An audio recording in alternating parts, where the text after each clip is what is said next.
Vrinda. Hare Krishna, Krishna Krishna, Hare Hare, Hare Rama, Rama Rama, Hare Hare. Jaya Jaya Chaitanya, Jaya Jaya Sri Chaitanya, Jaya Nityananda, Jaya Advaita Chandra, Jaya Gaura Bhakta Vrinda, Jaya Jaya Sri Chaitanya, Jaya Nityananda, Jaya Advaita Chandra, Jaya Gaura Bhakta Vrinda, Jaya Jaya Sri Chaitanya, Jaya Nityananda, जय अद्वैत चंद्र जय गौर भक्त वृंदा ओम नमो भगवते वासुदेवाय ओम नमो भगवते वासुदेवाय ओम नमो भगवते वासुदेवाय नमो विष्णुपादाय कृष्णप्रेष्ठाय भूतले श्रीमते जयपताक स्वामी इति नामिने नमाचार्यपदाय निताय कृपाप्रदायिने गौरकथामदय नगरग्रामतारिणे नमो विष्णुपादाय कृष्णप्रेष्ठाय भूतले श्रीमते भक्तिवेदान्त स्वामी इति नामिने नमस्ते सारस्वती देवी गौरवाणी प्रचारिणे निर्विशेष शून्यवादी पाश्चात्यदेशतारिणे हरे कृष्ण कृष्ण कृष्ण हरे हरे हरे राम राम राम हरे हरे हरे कृष्ण ప్రభుజీస్ అండ్ మాతాజీస్ welcome back to our sessions. ఈరోజు 5వ రోజు 5వ అధ్యాయం మనం చెప్పుకుంటున్నాము. సో మనము ముందు 4 అధ్యాయాలు చెప్పుకున్నాము. సో వాటి యొక్క సంక్షిప్తం, వాటి యొక్క పేర్లు మీరు చెప్పగలుగుతారా? ఐ వెల్కమ్ భువనా మాతాజీ, మనీషా, జయశ్రీ మాతాజీ, పద్మజ తన్నీరు, రత్నకుమారి మాతాజీ, ఆమె మా అమ్మగారు, గాంధార్విక అండ్ ఎస్ చంద్రిక, హిరణ్య, లక్ష్మీదేవి, విద్యావతి, హరిప్రియ, అరుణ, అరుంధతి, ఎవరో వివా అని పెట్టుకున్నారు, పేరు రాసుకోండమ్మా. So Rameshwari, Ramadevi and all others. Hare Krishna. అమ్మా హరే కృష్ణ మాత. Hare Krishna. So welcome back to the 5th session of 18 days Gita, Bhagavad Gita. Hare Krishna. నేను ఒక ప్రశ్న వేశాను మీకు. ముందు 4 చాప్టర్స్ యొక్క సమీక్ష ఏంటి అని. ఫస్ట్ది ఏంటి? ఓకే, వెరీ గుడ్, గుర్తుంది. Second Geeta Mataji. Third tree. Okay, fourth years. ఇప్పుడు 5th దానికి వెళ్దాము. ఈ లోపు మనము ఈ సమీక్ష, మనము ఇయర్స్ అంటే ఏమని చెప్పుకున్నాము? 4వ అధ్యాయము. సో ఈ చతుర్థ అధ్యాయం అన్నమాట. ఇక్కడ ఎవరైనా ఒక్కరు అంటే 4 హ్యాండ్ రైజ్ చేయండి, చూద్దాము చదవగలుగుతారేమో. రీక్యాప్. ఓకే, మనీషా చదవమ్మా. ఈ చదువు. ఎటర్నల్ నాలెడ్జ్, శాశ్వతమైన జ్ఞానం ఎవరు పొందగలరు? భక్తుడు, స్నేహితుడు, సంబంధిత విచారణ సూచనలను అనుసరించేవారు. ఓకే, గురు పరంపర, కృష్ణుడు ఎందుకు వస్తాడు? థ్యాంక్ యూ అమ్మా. ఏ జయశ్రీ మాతాజీ. హరే కృష్ణ మాతాజీ. హరే కృష్ణ. సైట్ వైజ్ అవగాహన, దురభిప్రాయాలు, కుల వ్యవస్థలు. ఓకే, కరెక్టే అమ్మా, చదువు. కుల వ్యవస్థలు, అన్ని మార్గాలు ఒకే గమ్యస్థానానికి చేరుతాయి. Thank you so much. Haripriya Mataji next. Thank you Mataji. Haripriya Mataji. Hare Krishna Mataji. Hare Krishna. Reactionless, కర్మరాహిత్యం, అకర్మ, కర్మ అకర్మ వికర్మ. Very good. ఈ కర్మ అకర్మ వికర్మ మీకు బాగా అర్థమైందా? మనం దేనికి మొగ్గు చూపాలి ఎక్కువగా? కర్మ. అకర్మ అంటే భక్తిలో ఉండాలి అని. ఓకే, వికర్మ అంటే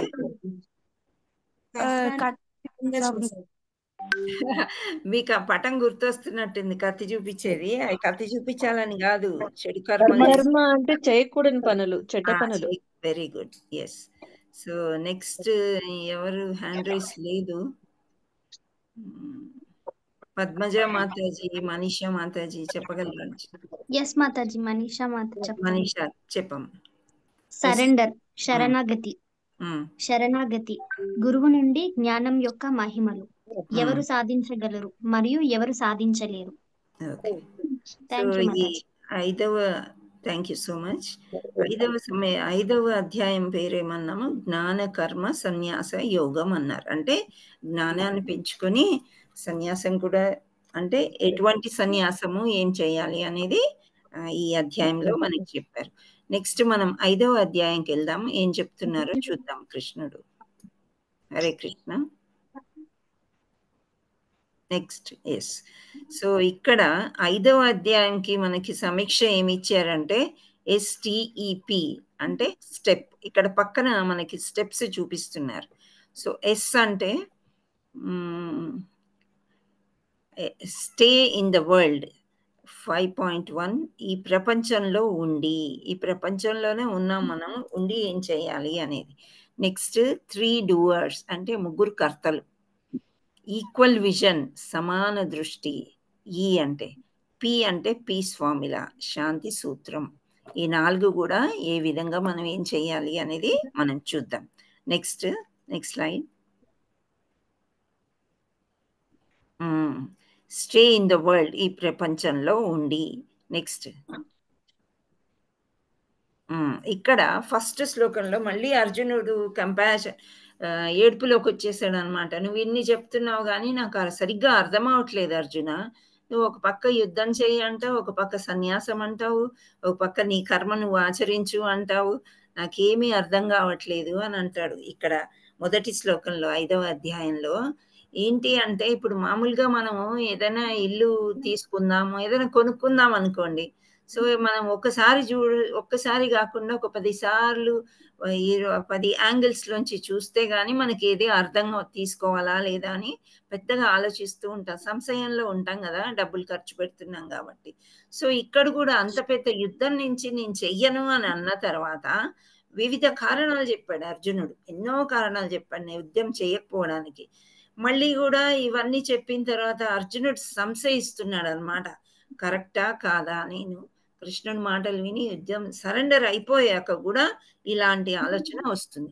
అప్పుడు గురువైన కృష్ణుడు ఏం చేస్తున్నాడు అంటే వేరే యాంగిల్లో, ఇప్పుడు టీచర్స్ ఎప్పుడైనా ఒకరికి ఏదైనా అర్థం కాలేదు అన్నారు అనుకోండి, ఇది కాకుండా ఇంకా వేరే రకంగా చెప్పడానికి ప్రయత్నం చేయాలి.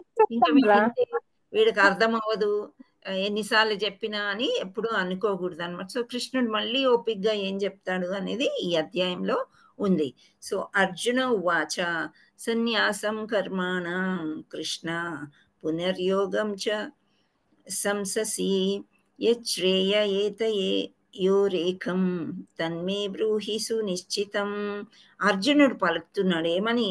ఓ కృష్ణ, తొలుత నన్ను కర్మత్యాగం చేయమని చెప్పి తిరిగి భక్తియుత కర్మను ఉపదేశించుచున్నావు. ఈ రెండింటిలో ఏది ఎక్కువ శ్రేయోదాయకమో దయతో నాకు ఖచ్చితంగా తెలియజేయము అని అంటున్నాడు. సో ఫస్ట్ కృష్ణ ఏమన్నారంటే కర్మత్యాగము, కర్మ చెయ్యి, నువ్వు చేయాల్సింది చేసి నాకు అప్పచెప్పేసి నేనేం చేయాలో నేను చేస్తాను అని అన్నాడు. ఆ తర్వాత ఏమన్నాడు? భక్తియుతంగా చెయ్యి, చేసిన కర్మ అంతా కూడా నాకే అర్పించు, భక్తిగా చెయ్యి అని అంటున్నాడు. సో ఇప్పుడు 2 రకాలుగా నువ్వు చెప్తున్నావు, నేను ఏది అని తీసుకోవాలి? నాకు సంశయం ఏర్పడింది. ఇప్పుడు ఇది తీసుకోవాలా అది తీసుకోవాలా? ఫస్ట్ మనం 3 bedroom హౌస్ చూసాము, అది నచ్చింది, అంతా బాగుంది. కానీ ఇక్కడ 4 bedroom అదే రేట్కి వస్తుంది అనుకో, అప్పుడు మనకి డౌట్ వస్తుంది, ఇది తీసుకుందామా అది తీసుకుందామా అని. బాగా అవగాహన చేసుకున్న తర్వాతే దేనికి వెళ్ళాలో దానికి వెళ్తాం. అలాగే అర్జునుడు కూడా ఏమంటున్నాడు అంటే, ఇప్పుడు నువ్వు భక్తియుత కర్మం చేయాలా మామూలు కర్మ చేయాలా, ఏది చేయాలి? నాకు పెద్ద కన్ఫ్యూజన్గా ఉంది, నాకు సంశయంగా ఉంది, అర్థం కావట్లేదు, చెప్పండి అని చెప్తున్నాడు. నెక్స్ట్ రెండవది దానికి కృష్ణుడి సమాధానం ఏముందో చూద్దాం. శ్రీ భగవానువాచ సన్యాసః కర్మయోగశ్చ నిహి శ్రేయసః సకరావుద్భౌ తుష్ట్యోస్తు కర్మ సన్యాసాత్ కర్మయోగో విశిష్యతే. శ్రీకృష్ణ భగవానుడు సమాధానము సగను. కర్మ పరిత్యాగము మరియు భక్తితో కూడిన కర్మ రెండును ముక్తికి శ్రేయోదాయకములే. కానీ ఆ రెండింటిలో కర్మ పరిత్యాగము కన్నను భక్తియుత కర్మము ఉత్తమమైనది. ఇప్పుడు రెండు ఉన్నాయి మనకి. ఇక్కడ మన ఉదాహరణ ఇల్లు తీసుకున్నాం. సో 4 bedroom 3 bedroom ఒక మంచి కాంట్రాక్టర్ని లేకపోతే ఒక ఆర్కిటెక్ట్ని పిలిచి అడుగుతాం. అప్పుడు ఆయన చెప్తాడు 4 bedroom అది ఉన్నప్పటికీ కూడా 3 bedroom అన్ని చాలా కరెక్ట్గా ఉన్నాయి అని అంటే, సరే మనం ఒక ఫెసిలిటీ వదులుకోనైనా దీన్ని ఫాలో అవుతాం కదా. సో అలాగే కృష్ణ భగవానుడు ఏమంటున్నారంటే, భక్తితో కూడిన కర్మము రెండును ముక్తికి శ్రేయోదాయకం. రెండు కూడా ముక్తిని ఇస్తాయి నీకు. కానీ కర్మ పరిత్యాగము కన్నను భక్తియుత కర్మము ఉత్తమమైనది. అంటే భక్తియే అన్నిటికీ ఉత్తమమైనది అని శ్రీకృష్ణుడు అర్జునుడితోని చెప్తున్నాడు అనమాట. నెక్స్ట్ హరే కృష్ణ. ఇక్కడ సన్యాసానికి సరి అయిన అవగాహన. ప్రాపంచికతయా బుద్ధ్యా హరి సంతు సంబుద్ధి వస్తునః మోక్షుభి పరిత్యాగో వైరాగ్యం ఫల్గు కథ్యతే.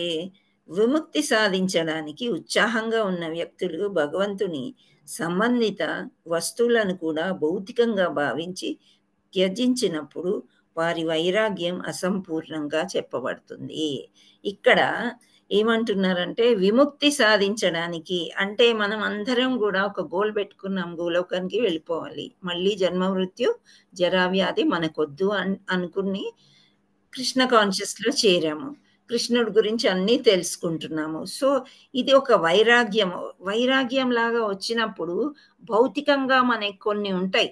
సో అవి త్యజించడం కరెక్టా అన్నప్పుడు ఆ భౌతికంగా ఏదైతే మనం వాడుకునే వస్తువుల్ని కానీ ఏదైనా కానీ అన్నిటినీ వైరాగ్యం చూపించినప్పుడు వారి ఆ వైరాగ్యం అసంపూర్ణంగా ఉంటుంది.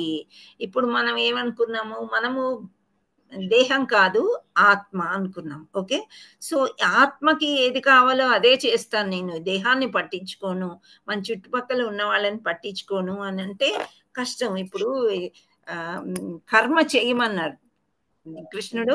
కర్మ అంటే మనకి కేటాయించిన పనులు మనం చేసుకోవాలి, చేసుకుంటున్నాయి భక్తులే ఉండండి అని చెప్తున్నారు.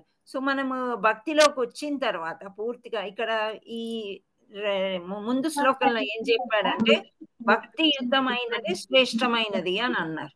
అందుచేత పూర్తిగా భక్తిలోకి వచ్చేసినప్పుడు మనకి ఇవి భౌతికంగా ఏవి నచ్చవు. నిజమే, అది మనం నిన్న చూసుకున్నాం తామరాకు మీద, ఇవాళ చూస్తాము. సో తామరాకు మీద నీరు వేస్తే అది బొట్టు బొట్టు లాగా ఉండేది, పూర్తిగా తడవదు తామరాకు. సో మనం ఆ విధంగానే ఉండాలి. కానీ పూర్తిగా తడిచిపోయి మునిగిపోవడము అనేది ఉండకూడదు అనమాట. అంటనట్టు అంటారు కదా, ఆ విధంగా. సో అలా ఉండాలి. కానీ పూర్తిగా భౌతికంగా అంటే కొన్ని వస్తువులు ఉదాహరణగా మనం తీసుకుందాం. ఇప్పుడు పూర్వకాలంలో కంప్యూటర్ ఉందా? లేదు. సెల్ ఫోన్లు ఉన్నాయా? లేవు. కానీ వీటి వల్ల మనకి ఎంత ఉపయోగం అవుతుంది మంచిగా తీసుకున్నట్లయితే. భౌతికమైన వస్తువుల్ని మనం వాడుకున్న మూలాన మనకి జూమ్ క్లాస్ అనేది వచ్చింది. ఈ జూమ్ క్లాస్లో భాగవతం కానీ భగవద్గీత కానీ నేర్చుకోవడానికి అవకాశం మనకు వస్తుంది.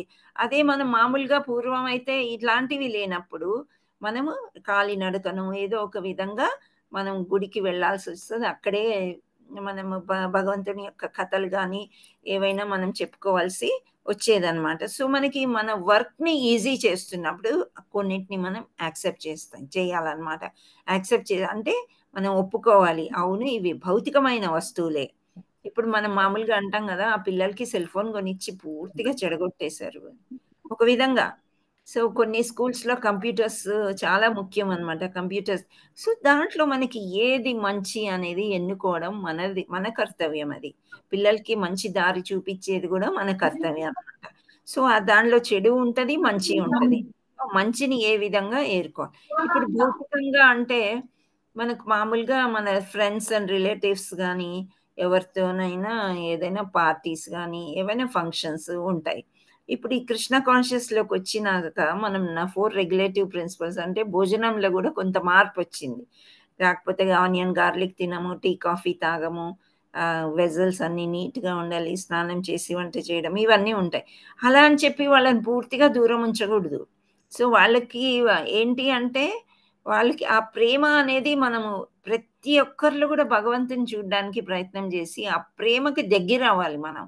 మనకి ఏది ఏది అవసరమో అది తీసుకోవచ్చు, కానీ పూర్తిగా అలా మనము పరిత్యజించకూడదని, వాళ్ళని వద్దు అని మనం అనుకోకూడదు. భౌతికంగా కూడా మనం వాళ్ళలోకి వెళ్ళాలి.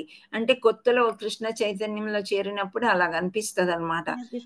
ఫస్ట్ వాళ్ళు బొట్టు పెట్టి తిలకం చూసి వెక్కిరిస్తారేమో, ఇది తినలేదు అది తిని, కానీ అవన్నీ ఏముండవు. కృష్ణుడు మనతోనే వస్తాడు, మనకి ఏం హెల్ప్ కావాలో అది చేస్తూ ఉంటాడు. అలాంటి సంశయాలు ఏమీ పెట్టుకోకూడదు అనమాట. మనం భౌతిక ప్రపంచాన్ని మనది అని తీసుకోవాలి. అది వద్దు అనుకున్నప్పుడు ఏమవుతుంది, అటువంటి వైరాగ్యము అసంపూర్ణము అని చెప్తున్నారు. పూర్తిగా సంపూర్ణమైన వైరాగ్యం కాదు. మనం కుటుంబంలో ఉండి కుటుంబ సభ్యులతో కలిసి మనం కృష్ణుణ్ణి దరిచేరినప్పుడు, ఆయనను ప్రేమించినప్పుడు, ఆయన పూజ చేసినప్పుడు, ఆయనని తృప్తిపరిచినప్పుడు అప్పుడు అది సంపూర్ణమని అనిపించుకుంటుంది అనమాట. సో భౌతికంగా ఏది కూడా మనము వద్దు అని అనుకోలేము. హరే కృష్ణ. నెక్స్ట్ మళ్ళీ అయోమయం. ఇప్పుడు మళ్ళీ అర్జునుడికి ఒక అయోమయం వచ్చేసింది. కర్మ లేదా వైరాగ్యం, ఏం చేయాలి? సో ఇక్కడ 2 కర్మలు చూపిస్తున్నారు. ఇక్కడ ఏంటంటే భక్తియుత కర్మ, అసంపూర్ణ వైరాగ్యం. సో భక్తియుత కర్మ అంటే ఏంటి? శాశ్వత స్థితిలో కర్మ చేయడానికి అనుమతిస్తుంది. అంటే పర్మనెంట్, ఇక్కడ శాశ్వత స్థితిలో కర్మ చేయడానికి అనుభవిస్తున్నాం. ఆత్మ కర్మశీలి కొనసాగించుట కష్టతరము. ఇక్కడ ఏంటి అంటే ఈ ఆత్మ కర్మశీలి అంటున్నారు, కొనసాగించుట కష్టతరం. ఇప్పుడు ఆత్మ అంటే జీవాత్మ, మనలో ఉండేదన్నమాట. సో ఇప్పుడు మనం కర్మ చేయకుండా ఉండాలి అని అనుకున్న సంపూర్ణ వైరాగ్యంలోకి వచ్చేసాము. నువ్వు అసలు ఏమీ ఆలోచించకుండా ఒక నిమిషం కూర్చో అంటే మనం ఎవరైనా కూర్చుంటాం? అసలు ఈ ఆలోచన అనేది, మనస్సు అనేది కోతి లాంటిదని చెప్పుకున్నాం. ఎటెటో పరిగెత్తి, అసలు ఎందుకు ఏమి ఆలోచించొద్దు అన్నారు విషయం తీసుకొని మనం ఎక్కువ ఆలోచిస్తూనే ఉంటాం. సో అలాగే ప్రతి మనిషి కూడా ఒక సంఘజీవి. ఈవెన్ చాలా యానిమల్స్ కూడా ఒక సంఘజీవులే. అంటే ఒక్కటి బతకదు. ఇప్పుడు మనం పావురాలు చూస్తే గుంపులు గుంపులుగా వస్తూ ఉంటాయి. కాకులు, పావురాలు, పిచ్చుకలు కానీ ఇవన్నీ కూడా ఒక్కొక్కటి ఎక్కడ కనిపించదు మనకి. నెమళ్ళు కూడా గుంపులుగానే వస్తాయి. మనకు కనిపించవు, ఇక్కడ మనం సిటీలో ఉన్నాం కాబట్టి. అదే గుడి దగ్గర అడవిలో ఎక్కడో చూస్తే అవి కూడా గుంపుల్లాగానే ఉంటాయి. సో మనిషి చాలా అవసరం అన్నమాట. మనం మనిషి నుంచి మనిషి వేరు చేసి ఉండడం చాలా చాలా కష్టతరం అయిపోతుంది. సో ఆత్మకి సంతృప్తి పరిచేది కృష్ణుడి యొక్క లీలలు, కృష్ణుడి యొక్క భక్తి. కానీ ఆ భక్తి కూడా ఒక్కరే చేసుకోలేమన్నమాట. సో అది కొనసాగించాలంటే మనకి అది బాగా కష్టతరం అయిపోతుంది, ఒక్కరే చేసుకోలేము ఏది అని చెప్తున్నారు. నెక్స్ట్ హృదయాన్ని శుద్ధి చేస్తుంది. ఏంటి? భక్తియుత కర్మ. ఇక్కడ హృదయాన్ని శుద్ధి చేయదు, అసంపూర్ణ వైరాగ్యం. నిన్న మనం చూసాం కదా, అమ్మాయి మెడిటేషన్ చేస్తుంది కానీ లోపల బ్రేక్ఫాస్ట్ ఏం తినాలి, స్కూల్కి కాలేజ్కి లేట్ అయిపోతుందేమో, ఉద్యోగానికి లేట్ అయిపోతుందేమో అలా ఆలోచిస్తుంది. సో మనం జపం చేసేటప్పుడు కానీ ధ్యానం చేసేటప్పుడు కానీ శుద్ధి, హృదయం శుద్ధి లేకుంటే గనక మనం పూర్తిగా చేయలేం. హృదయాన్ని శుద్ధి చేయదు ఈ అసంపూర్ణ వైరాగ్యం అన్నమాట. సో నేను కృష్ణ కాన్షియస్కి వస్తాను, నేను అన్ని సగం సగమే చేస్తాను, అన్ని రూల్స్ నేను పాటించలేను అని అనుకున్నప్పుడు మహామంత్రం చేసుకోండి. మహామంత్రానికి ఏమి రూల్స్ ఉండవు. కూర్చొని మహామంత్రం 1, 2 మాలలు చేసుకుంటా అంటే మెల్లగా శుద్ధీకరణంగా జరిగి ఒక టైం వస్తుంది, మనమే అందులోకి వెళ్తూ ఉంటాం అన్నమాట. సో భక్తియుత కర్మ చేసుకున్నప్పుడు శుద్ధీకరణ అనేది జరుగుతుంది. ఈ అసంపూర్ణ వైరాగ్యం చెందినప్పుడు హృదయం శుద్ధీకరణ జరగదు. ఇక్కడ అంటే ఒక అద్దానికి ధూళి కప్పేస్తే మనకి ఇమేజ్ కనిపించదు కదా, ఆ ధూళిని తుడిచేసితేనే మనకి కనిపిస్తుంది. అదే విధంగా హృదయాన్ని కప్పివేసి ఉంచుతామన్నమాట. ఏదైతే మనం తలుపులు కిటికీలు అన్నీ వేసుకొని చీకట్లో అజ్ఞానంలో కూర్చుంటామో, ఏది వినిపించుకోమో, అప్పుడు హృదయం శుద్ధి అయ్యే ఛాన్స్ లేదు. హరే కృష్ణ. నెక్స్ట్ సంతోషకరమైన ప్రక్రియ. ఇంద్రియాలు నిమగ్నం అవుతాయి. సో సంతోషకరమైన ప్రక్రియ అంటే ఫర్ ఎగ్జాంపుల్ ఇప్పుడు మన ఇంట్లో పెళ్ళి ఉందనుకోండి. సో ఎంత బిజీగా ఉంటామంటే అసలు చాలా పనులు ఉంటాయి. అవన్నీ విచారంగా చేస్తామా, సంతోషంగా చేస్తామా? పెళ్ళి అనేసరికి సంతోషంగా చేయాల్సి వస్తుంది. సో మనం పూలమాలలు చేసుకోవడం కానీ, బట్టలు తెచ్చుకోవడము, చాలా పనులు ఉంటాయి. సరుకులు తెచ్చుకోవడము, పెళ్ళికి ఎంత సందడి సందడి, చుట్టాలు వస్తారు, బంధువులు బంధువులు పక్క వాళ్ళు, దూరం నుంచి వచ్చే చుట్టాలు, వీళ్ళందరితోని మనకి ఎంతో సందడి సందడిగా ఉంటుంది. సో ఇలా ఈ ఈ ప్రక్రియను ఏమంటారు, సంతోషకరమైంది. అది ఎవ్రీ డే ఆల్వేస్ ఉంటే మనకి ఇంకెంత సంతోషం. సో భక్తియుతంగా మనం కర్మ చేసేటప్పుడు, పనులు చేసేటప్పుడు, ఇప్పుడు రేపు నందనవనం అనేది మాకొక సెంటర్ ఉంది, కృష్ణా సెంటర్. సో అక్కడ వ్యాస పూజ జరుగుతుంది.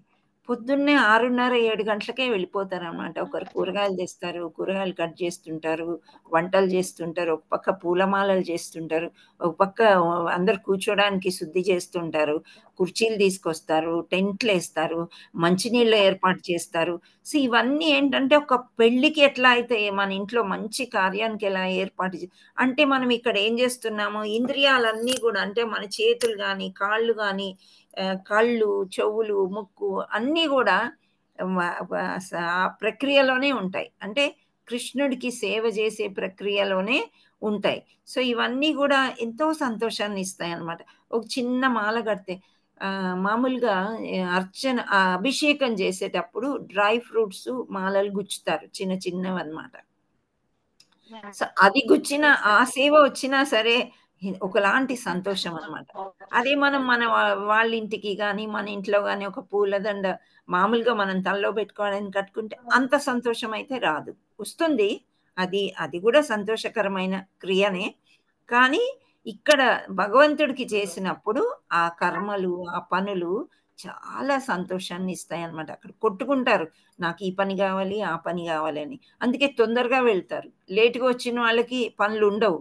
కానీ వడ్డిచ్చే పనేమో ఏదో ఒకటి తీసుకుంటారనమాట. తీసుకొని చేయాలని ఆతృత చూపిస్తుంటారు. సో అన్నీ గూడా నిమగ్నమైపోయి ఉంటాయి. ఇంద్రియాలు అంటే కాళ్ళు, చేతులు అవన్నీ అన్నమాట. ఇక్కడ చూసినట్లయితే పోరాటం. ఇంద్రియాలు నిరాకరించబడతాయి. బద్ధకం ఎక్కువుంటదనమాట. అసంపూర్ణ వైరాగ్యంలో చాలా బద్ధకం ఉంటది. ఎంతో మందిని మనం చూస్తా ఉంటాం. పూల మొక్కలుంటాయి ఇంట్లో. ఆ పువ్వులు పూచి రాలిపోతుంటాయి గానీ, కనీసం కట్టి భగవంతుడి కన్నా ఇద్దాము అనే ఆలోచన గూడా వాళ్ళకుండదనమాట. సో ఇలా ఎవరిని తప్పు పట్టడం కాదు. మనం పాస్ట్‌లో మనం కూడా అందరం చేసుండొచ్చు. సో కొంచెం బద్ధకం అనిపిస్తది. అప్పటికప్పుడు పని ఆరాటం ఉండదు. ఒక సంతోషం ఈ పని చేయాలి అని గూడా మనకనిపించదు. స్పెషల్లీ జాబ్‌కెళ్ళేటప్పుడు మన కర్తవ్యం ఏంటి, అక్కడ వెళ్ళాలి. తొందరగా మనం వంట చేసుకోవడం, వెళ్ళిపోవడము, మళ్ళా వచ్చేయడము, మళ్ళా వంట చేసుకొని ఇదే సరిపోతుంది మనకి cycle. Day and night, day and night. So కానీ సో ఇక్కడ మనకి ఇంద్రియాలు అందుకనే కాస్త రెస్ట్ తీసుకోవాలనిపిస్తది. చేతులు గానీ, కాళ్ళు గానీ ముందుకెళ్ళవు ఏదైనా పని చేయాలంటే. బద్ధకంగా ఉంటది. ఏది కంపల్సరీయో అది మాత్రమే చేసుకొని ఒక పక్కకు ఉంటామన్నమాట. అదే భగవంతుడిదైతే అసలు కంపల్సరీ పొద్దున్న 4:30కే మంగళారతి చేయాలి. అది డెకరేషన్ అంటే పుష్పాలతోని అన్ని డెకరేషన్ చేసుకొని మళ్ళీ ఆరతి చేసుకోవాలి. సో ఇలా కొన్ని ప్రోగ్రామ్స్ ఉంటాయి. దానిలో ఉండే సంతోషము దీనిలో ఉండదు అని చెప్తున్నారు. ఇక్కడ ఎప్పుడు చూడు పోరాటం, ఇంద్రియాలు నువ్వు సద్దంటే నువ్వు సద్దు అనుకోవడంలో సరిపోతది. ఇక్కడ నెక్స్ట్ సంపూర్ణ వైరాగ్యం వస్తుంది. అంటే పూర్తిగా గూడా మనకి వైరాగ్యం అని అనిపిస్తుంది. అంటే భౌతికంగా అంత ఇంపార్టెంట్ కాదులే, తర్వాత చేసుకోవచ్చు, వదిలేయడం అన్నమాట. సో భక్తిలో ఉన్నప్పుడు పూర్తి వైరాగ్యం, భౌతికం మీద అస్సలు మనసు ఉండదు. అసంపూర్ణ వైరాగ్యం, హైడింగే అసంపూర్ణ వైరాగ్యం ఉంది రెండవసారి. సో అది అసంపూర్ణంగానే ఉంటుంది. తర్వాత త్వరగా భగవంతుడిని పొందగలం. చాలా జన్మలు పడుతుంది. ఇక్కడ భక్తియుత కర్మ చేసినట్లయితే తొందరగా భగవంతుడిని మనం పొందగలుగుతాము. అలా అని చెప్పి ఇదే జన్మలో వచ్చేస్తుందని ఎటువంటి గ్యారంటీ లేదు. మనం తెలియకుండా తెలిసి ఎటువంటి చిన్న చిన్న పాపాలు చేస్తామో మనకు తెలియదు. కానీ ఇక్కడ అసంపూర్ణ వైరాగ్యం దాంట్లో అయితే ఇంక అంతే, జన్మ మృత్యు జర చాలా జన్మలు పడుతుంది. మనకి ఎన్నెన్ని జన్మలు పట్టినాయో మనకు తెలియదు. ఇప్పుడే వచ్చాం మనం కృష్ణుడి దగ్గరికి, ఇప్పుడే నేర్చుకుంటున్నాము. కానీ వచ్చిన తర్వాత మళ్ళీ వెళ్ళడం అనేది ఉండకూడదనమాట. ఇంకా కృష్ణుడినే గట్టిగా పట్టుకోవాలి మనం. కృష్ణుడి పాదాలు, గురువు పాదాలు గట్టిగా పట్టుకుంటే కృష్ణుడి దగ్గరికి వెళ్ళి వాళ్ళు గురువులు ఆశీర్వదిస్తేనే మనం ఏమైనా చేయగలుగుతాం, ముందుకు వెళ్ళగలుగుతాం ఒక స్టెప్. లేదు అంటే వెళ్ళే ఛాన్సే లేదనమాట. మళ్ళీ జన్మ మృత్యు జరవాది, ఇదే ఇంకో జన్మ ఎత్తుతాం. బెటర్ అట్లీస్ట్ భక్తి చేస్తే చాలా బెటర్. నిన్న మనము స్టోరీలో చూసాం కదా, భక్తి చేసినందు మూలాన ఏమైంది, వాళ్ళకి ఒక మంచి డివోటీ ఫ్యామిలీ పుడతారు, ఇద్దరు కూడా అక్క చెల్లెళ్ళు పుట్టి ఆ తర్వాత మళ్ళీ అప్సరలయ్యి దేవలోకంకి వెళ్తారు. ఇవాళ గీతా మహత్వం చెప్పలేదు, నేను చెప్తాను లాస్ట్కి. ఓకే, సో ఇది చాలా జన్మలు పడుతుంది అనమాట. రెండో నెక్స్ట్, హరే కృష్ణ. కర్మే ఆరాధితం అవుతుంది. ఇవి ఎవరన్నా చదవండి అమ్మా, వెరీ సింపుల్ ఉన్నాయి. హరే కృష్ణ. మనస్సు మరియు ఇంద్రియాలను అదుపులో ఉంచటం. వ్యామోహం ఒక్కొక్క దాని తర్వాత ఒకటి. మనస్సు మరియు ఇంద్రియాలను అదుపులో ఉంచటము. మనం మనస్సు అదుపులో ఉంచుకోవడం అంటే ఏం చేయాలి అనేది మనం 4వ చాప్టర్లో కొంతవరకు చదువుకున్నాం కదా. మళ్ళీ ఇక్కడ రిపీట్ చేస్తున్నారు ఇవన్నీ కూడా. 5.7లో ఏం చెప్తున్నారంటే మనసుని నిగ్రహించుకోవాలి. ఏ విధంగా నిగ్రహించుకోవాలి? ఆధ్యాత్మిక వైపు తిప్పాలన్నమాట. దేవుడి పుస్తకాలు కానీ చదువుకోవడం కానీ, జపా చేసుకోవడం కానీ, యాత్రలు చేసుకోవడం కానీ, ఇలా చేసినట్లయితే మనస్సు మరియు ఇంద్రియాలు అన్నీ కూడా అదుపులో ఉంటాయి అని చెప్తున్నారు. నెక్స్ట్ చదవము. వ్యామోహం లేకుండా లేదా ఫలితం కోసం కోరిక లేకుండా వ్యవహరించకూడదు. 10 ఓకే, 5.10. ఇక్కడ వ్యామోహం లేకుండా లేదా ఫలితం కోసం కోరిక లేకుండా వ్యవహరించడం. ఇప్పుడు మనం చిన్నపిల్లలు, మనకి పిల్లలు పుడతారండి, వాళ్ళ నుంచి ఫలితం ఆశించి వాళ్ళ యొక్క అంటే డైపర్లు మార్చడం కానీ, చిన్నప్పుడు ఎన్నో పనులు చేయాల్సి వస్తుంది కదా. సో వాళ్ళ పర్మిషన్ తీసుకోవడం కానీ, వాళ్ళు ముందుకు మనకు హెల్ప్ చేస్తారని కానీ మనం చెయ్యం కదా. సో అదే విధంగా మనకి ఎవరికి ఏ పని చేసినా కానీ వాళ్ళు నన్ను మెచ్చుకోవాలి లేదా నాకేదో గిఫ్ట్ ఇవ్వాలి అని కోరికతోని ఎప్పుడు కూడా ఏమీ చెయ్యొద్దు. అట్లాంటి వ్యామోహమే ఉండకూడదు అని చెప్తున్నారు. మనం ఎంత సాఫ్ట్ కైండెడ్గా, వీళ్ళు ముసలి వాళ్ళు, వీళ్ళు చిన్నపిల్లలు, వీళ్ళు రోగగ్రస్తులు అని వాళ్ళకి హెల్ప్ చేయడం కరెక్ట్. కానీ వాళ్ళ నుంచి మనం ఏదో ఆశించకూడదు ఎప్పుడు కూడా. సో అది ఫలితం కోసం కోరిక లేకుండా వ్యవహరించడం అని అంటున్నారు అన్నమాట. సో కర్మే ఆధారితం అవుతుంది అని ఇక్కడ హెడ్డింగ్ ఇచ్చారు. దాంట్లో మనసు ఇంద్రియాలని అదుపు ఉంచుకోవడం అంటున్నారు. సెకండ్, వ్యామోహం లేకుండా ఫలితం కోసం ఆశించకుండా వ్యవహరించడం అని చెప్తున్నారు. థర్డ్, హరే కృష్ణ చదవండి. హరే కృష్ణ మాతాజీ. చదవండి. పవిత్రీకరణ చేసుకోవడం కోసం మాత్రమే మనస్సు, శరీరం మరియు ఇంద్రియాలతో వ్యవహరించడం. 5.11. అన్ని కర్మలు కృష్ణుని ప్రసన్నత కొరకు చేయాలి. పవిత్రీకరణ అంటే ఇక్కడ ఏంటి అని అంటే శుద్ధి చేసుకోవడం. ఇంతకు ముందు కూడా స్లైడ్లో చూసాం కదా, హృదయం శుద్ధపరచుకోవడం. ఎప్పుడు శుద్ధపరచుకుంటామంటే మన పవిత్రీకరణ చేసుకోవడం కోసం మాత్రమే మనస్సు, శరీరం మరియు ఇంద్రియాలతో వ్యవహరించడం. అంటే ఎప్పుడు కూడా మనం ప్రశాంతంగా ఉండడానికి ప్రయత్నం చేయాలి. అన్ని కర్మలు కృష్ణుని ప్రసన్నత కొరకు చేయాలి.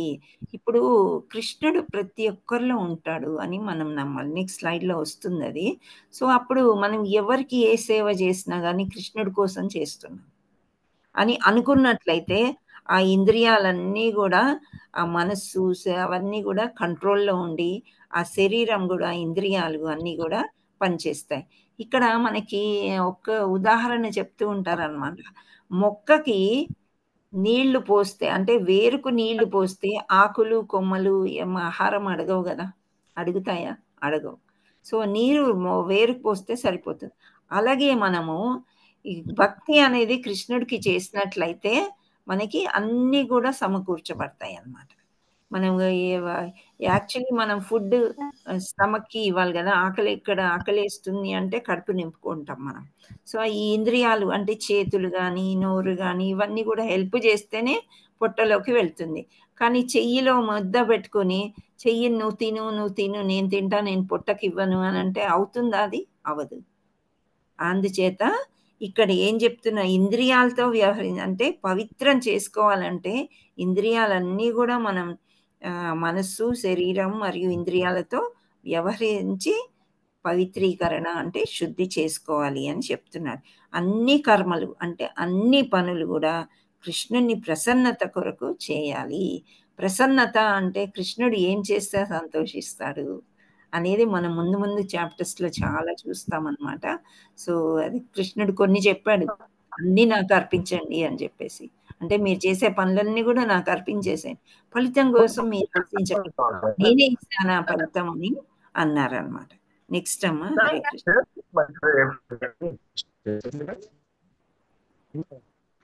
ఇక్కడ బ్రహ్మణ్యాదాయ కర్మణి సద్గం తత్వా కరోతి యః లిప్యతేన పుస్తకాపేన పద్మ పవిత్రమి నాంభస. ఫలములనన్నింటినీ భగవానునకు అర్పించి సంగత్వము లేకుండా తన ధర్మమును నిర్వహించువాడు తామరాకు నీటిచే అంటబడనట్లుగా పాపకర్మలచే ప్రభావితుడు కాడు. మాతాజీ ఎవరిదో డిస్టర్బ్ వస్తుంది, నోట్ చేయమనండి మాతాజీ. ఒక నిమిషం నేనే చూస్తూ. దయచేసి అందరూ మ్యూట్లో ఉండండి. ఓకే, చేసినట్టుంది. ఓకే, ఇక్కడ ఏమవుతుందంటే ఫలములన్నింటినీ భగవానునికి అర్పించి సంగత్వం లేకుండా తన ధర్మాన్ని నిర్వహించువాడు తామరాకు నీటిచే అంటబడినట్లుగా పాపకర్మలచే ప్రభావితుడు కాడు. సో ఇక్కడ తామరాకులు చూస్తున్నారు, నీటి బొట్లు తామరాకు మీద నీరు నిలబడదమ్మా. వేసినప్పుడు అది ఒక బాల్ లాగా అయిపోయి అసలు తాకదనమాట, మళ్ళీ బయటకు వచ్చేస్తుంది. సో ఆ విధంగా మనకి పాపాలు అనేది పాపకర్మలచే ప్రభావితుడు కాడనమాట. సో పాపకర్మలు అంటే చెడు కర్మలు అనమాట. అవి చేయడంలో ఇప్పుడు ఫర్ ఎగ్జాంపుల్ కాలేజ్ యూత్ ఉందనుకోండి, మన పిల్లలు ఇక్కడ మనం మంచి భగవద్గీత నేర్పిస్తున్నాం, ఇంట్లో పూజలు నేర్చుకుంటున్నారు, వెళ్తారు కాలేజ్కి. అక్కడ వెళ్ళిన తర్వాత మనం టీ కాఫీ మానేసినాక పర్వాలేదు ఒక్కరోజు తాగితే ఏమవుతుంది అని అన్నప్పుడు ప్రభావితం అయిపోతాడు ఆ పిల్లోడు. అయిపోయే ఛాన్స్ ఉంది ఆ మనస్సు నిగ్రహించుకోకపోతే, ఇంద్రియాలని నిగ్రహించుకోకపోతే. సో అదేవిధంగా ఈ పెద్దవాళ్ళు మగవాళ్ళు కానీ ఇవి ఆడవాళ్ళు కూడా ఈ రోజుల్లో ఇప్పుడు ఇంటాక్సికేషన్ అంటారు కదా, వైన్ కానీ అది ఇది తాగుతున్నారు. సో ఇవన్నీ కూడా అడ్వర్టైజ్మెంట్స్ పెద్ద వాళ్ళు ఏదైతే చేస్తారో మామూలు జనాలు అది ఆచరిస్తారో అని ఇంతకుముందు లెసన్లో మనం చదువుకున్నాం. సో ఆ విధంగా సో అలా చేంజ్ అయ్యే అవకాశాలు ఉంటాయి అన్నమాట. మోస్ట్లీ ఇప్పుడు కొత్తగా పెళ్ళైన వాళ్ళు ఉంటారు, అరే పెళ్ళానికి భయపడుతున్నావా, ఏదో ఒకటి ప్రేరేపిస్తారనమాట. ప్రేరేపించినప్పుడు వీళ్ళు ఏం చేయాలంటే తామరాకు మీద నీళ్లు పడ్డట్టు వాటి గురించి వాటి సైడే ఆలోచించకూడదు, నేను ఇప్పుడే వస్తా అని చెప్పి వెళ్ళిపోవడము ఏదో చేయాలన్నమాట. సో ఇక్కడ ఫలములన్నిటినీ భగవంతుడికి అర్పించి, అంటే మేము చేసే పూజలు కానీ ఏవైనా కానీ ఒక్కసారి భగవంతుడికి ఇచ్చేసినప్పుడు ఇలాంటి ధర్మము నిర్వహించి తామరాకు మీద నీటి బొట్టులాగా అంటనట్లు పాపకర్మలకి దూరం ఉంటారనమాట. అది చేసే పాపకర్మ. ఇప్పుడు గవర్నమెంట్ ఆఫీసెస్లో లంచాలు లేనిదే, ఎక్స్ట్రా అమౌంట్ ప్రతి దానికి పేమెంట్ లేనిదే ఒక్క పని కూడా కాదు. అది మంచిదా అంటే మంచిది కాదు అని మనకు తెలుసు. ఇచ్చేవాళ్ళు ఇవ్వకపోతే వాళ్ళు పని చేయరు. సో ఇట్లాంటివి ఎంత పట్టుడు పడ్డా ఏమి చేసినా కానీ కొన్ని ఉద్యోగాలు అవి కంపల్సరీ అయిపోతాయి అన్నమాట. సో ఇలాంటి పాపకర్మలకి దూరం ఉండాలి అని అంటే భక్తి చేయాలి. భక్తి చేసినప్పుడు అది శుద్ధీకరణ జరిగినప్పుడు అది చాలా లైట్గా తీసుకుంటారు వాళ్ళు. ఈ డబ్బులు మనకు అవసరం లేదు అనేది ఒక ధోరణి వస్తుంది. ఇది ఒక చిన్న ఉదాహరణ తీసుకున్నాను అంతే. సో ఇక్కడ అదే అర్థం అవుతుంది అనమాట మనకి. ఇప్పుడు మనకి ఎంతోమంది క్రిటిసైజ్ చేస్తారు, ఏదో రకంగా మాట్లాడుతుంటారు. అవన్నీ మనం పట్టించుకోకూడదు. మనకు కావాల్సింది ఏంటి? మనం పొద్దున్నే జపం చేయాలి, భగవంతుడిని ధ్యానించాలి. సో దీనికే మనకు టైం లేదు. ఇంట్లో గృహస్థాశ్రమంలో వంట చేయాలి, అన్ని సర్ది పెట్టాలి, వీళ్ళకి భోజనం చేయాలి, డబ్బాలు కట్టాలి, మళ్ళీ వచ్చిన తర్వాత అన్ని శుభ్రం చేసుకోవాలి, చిన్నపిల్లలు ఉంటే చదువు చెప్పించుకోవాలి. సో ఇన్ని పనులలో మధ్యలో భగవంతుడికి మనం ప్లేస్ ఇవ్వాలి అని అంటే అవి ఏదో సర్దుకొని చేసుకోవాలి. అంతేగాని మళ్ళీ దురాచారాలు వీటికి వెళ్ళినట్లయితే మళ్ళీ కూడా ఎక్కువ మనకి ప్రభావితం అయిపోతాం అన్నమాట. అవ్వకుండా మనము చూసుకోవాలి. హరే కృష్ణ. నెక్స్ట్ ఇక్కడ మా గురువు గారు శ్రీల ప్రభుపాదులు వారు. శ్రీల ప్రభుపాదికి జై. ఇక్కడ అలా ఉన్నప్పుడు ఏమవుతాడంటే అందరికీ ప్రియమైన వాడు మరియు ప్రతి ఒక్కరు అతనికి ప్రియమైన వారు అవుతారు. ప్రతి ఒక్కరు అతనికి ప్రియమైన వారు అవుతూ ఉంటారు. సో ఇంత నమ్రతగా, ఇంత నెమ్మదిగా, ఇంత హాయిగా ఉన్న మనిషిని చూస్తే ఎవరికైనా చాలా ఆనందం వేస్తుంది. ఇంకెవరో ప్రేరేపించే వాళ్ళు తప్ప వేరే వాళ్ళందరికీ కూడా ఇక్కడ అందరికీ చాలా ప్రియమైన వాడు. ముఖ్యంగా ఇక్కడ శ్రీల ప్రభుపాదుల వారిని ఎందుకు చూపించారంటే గురువు మనం చేసిన తప్పులన్నిటినీ యాక్సెప్ట్ చేసి అన్ని క్షమించేస్తారు. క్షమించినప్పుడు ఏమవుతుందంటే మనకి ఒక సంశయం వస్తుంది. ఏంటి నేను ఇంత పెద్ద తప్పు చేసినప్పుడు కూడా నన్ను ఎలా క్షమించారు అనేది మనకే అనిపిస్తుంది అన్నమాట.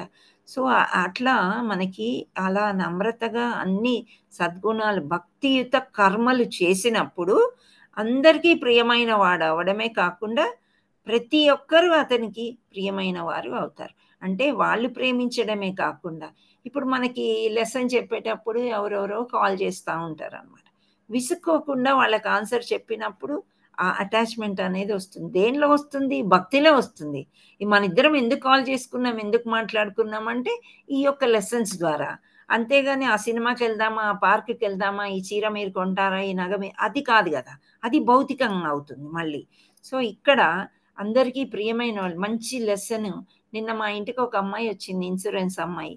పొద్దున్న నేను కలవలేదు, క్లాస్లో ఉన్నా. సాయంత్రం మళ్ళీ వచ్చింది, భగవద్గీత తీసుకుంది, మళ్ళీ ఈ క్లాసెస్ యొక్క లింక్ తీసుకుంది, రికార్డింగ్ పంపమన్నది. మాకింట్లో ఎవ్వరు ఉన్నారు పెద్దవాళ్ళు కానీ ఎవ్వరు కథలు చెప్పేవాళ్ళే లేరు మాతాజీ అని చెప్పి ఆమె ఎంతో సంతోషపడింది అనమాట. అంటే అలా ఎంతమంది ఉన్నారో చెప్తుంటే కూడా వినాలి అన్న ఆకాంక్ష ఉంది, కానీ వాళ్ళు అందుబాటులో మనం లేమన్నమాట. సో అలా ఇప్పుడు అంతే అందరికీ ప్రియమైన వాడెవరు? కృష్ణుడు. నాకు కృష్ణుడు అంటే చాలా ఇష్టం మాతాజీ అన్నది. కానీ కృష్ణుడి దగ్గర రావాలంటే ఎంతో ప్రయత్నం చేస్తుంది అమ్మాయి. అలాంటి టైంలో మనము ఈ క్లాస్ ఇచ్చాము, అప్పుడు ఏమవుతుంది, ఆమెకి ఎంత సంతోషం. ఇప్పుడు టైం లేకపోయినా తర్వాత నేను రికార్డింగ్ వింటాను. అసలు ఎంత అంటే ఆ సంతోషాన్ని నేను ఇంకా వర్ణించలేను అనమాట. ఒక అన్నోన్ స్ట్రేంజర్ అంటే కృష్ణుడే పంపించాడా? నేను అసలు పొద్దున్న మా వారిని అన్నాను, ఇక్కడ క్లాస్ టైంకి నువ్వు వాళ్ళని పిలవడం ఏంటి, నేనైతే ఏమి చేయలేను, వాళ్ళకి ఏమి హెల్ప్ చేయలేను అని అన్నాను. అంటే సరే ఇంకా ఇంటి దాకా వచ్చేసింది అమ్మాయి అని చెప్పేసి మన లెసన్ ఫోన్లో వింటున్నారు, మా వారు పెట్టి వినిపించారనమాట. ఇంకా అమ్మాయి బాగా ఇంప్రెస్ అయిపోయి ఏదో పాలసీ తీసుకుందామని వచ్చింది.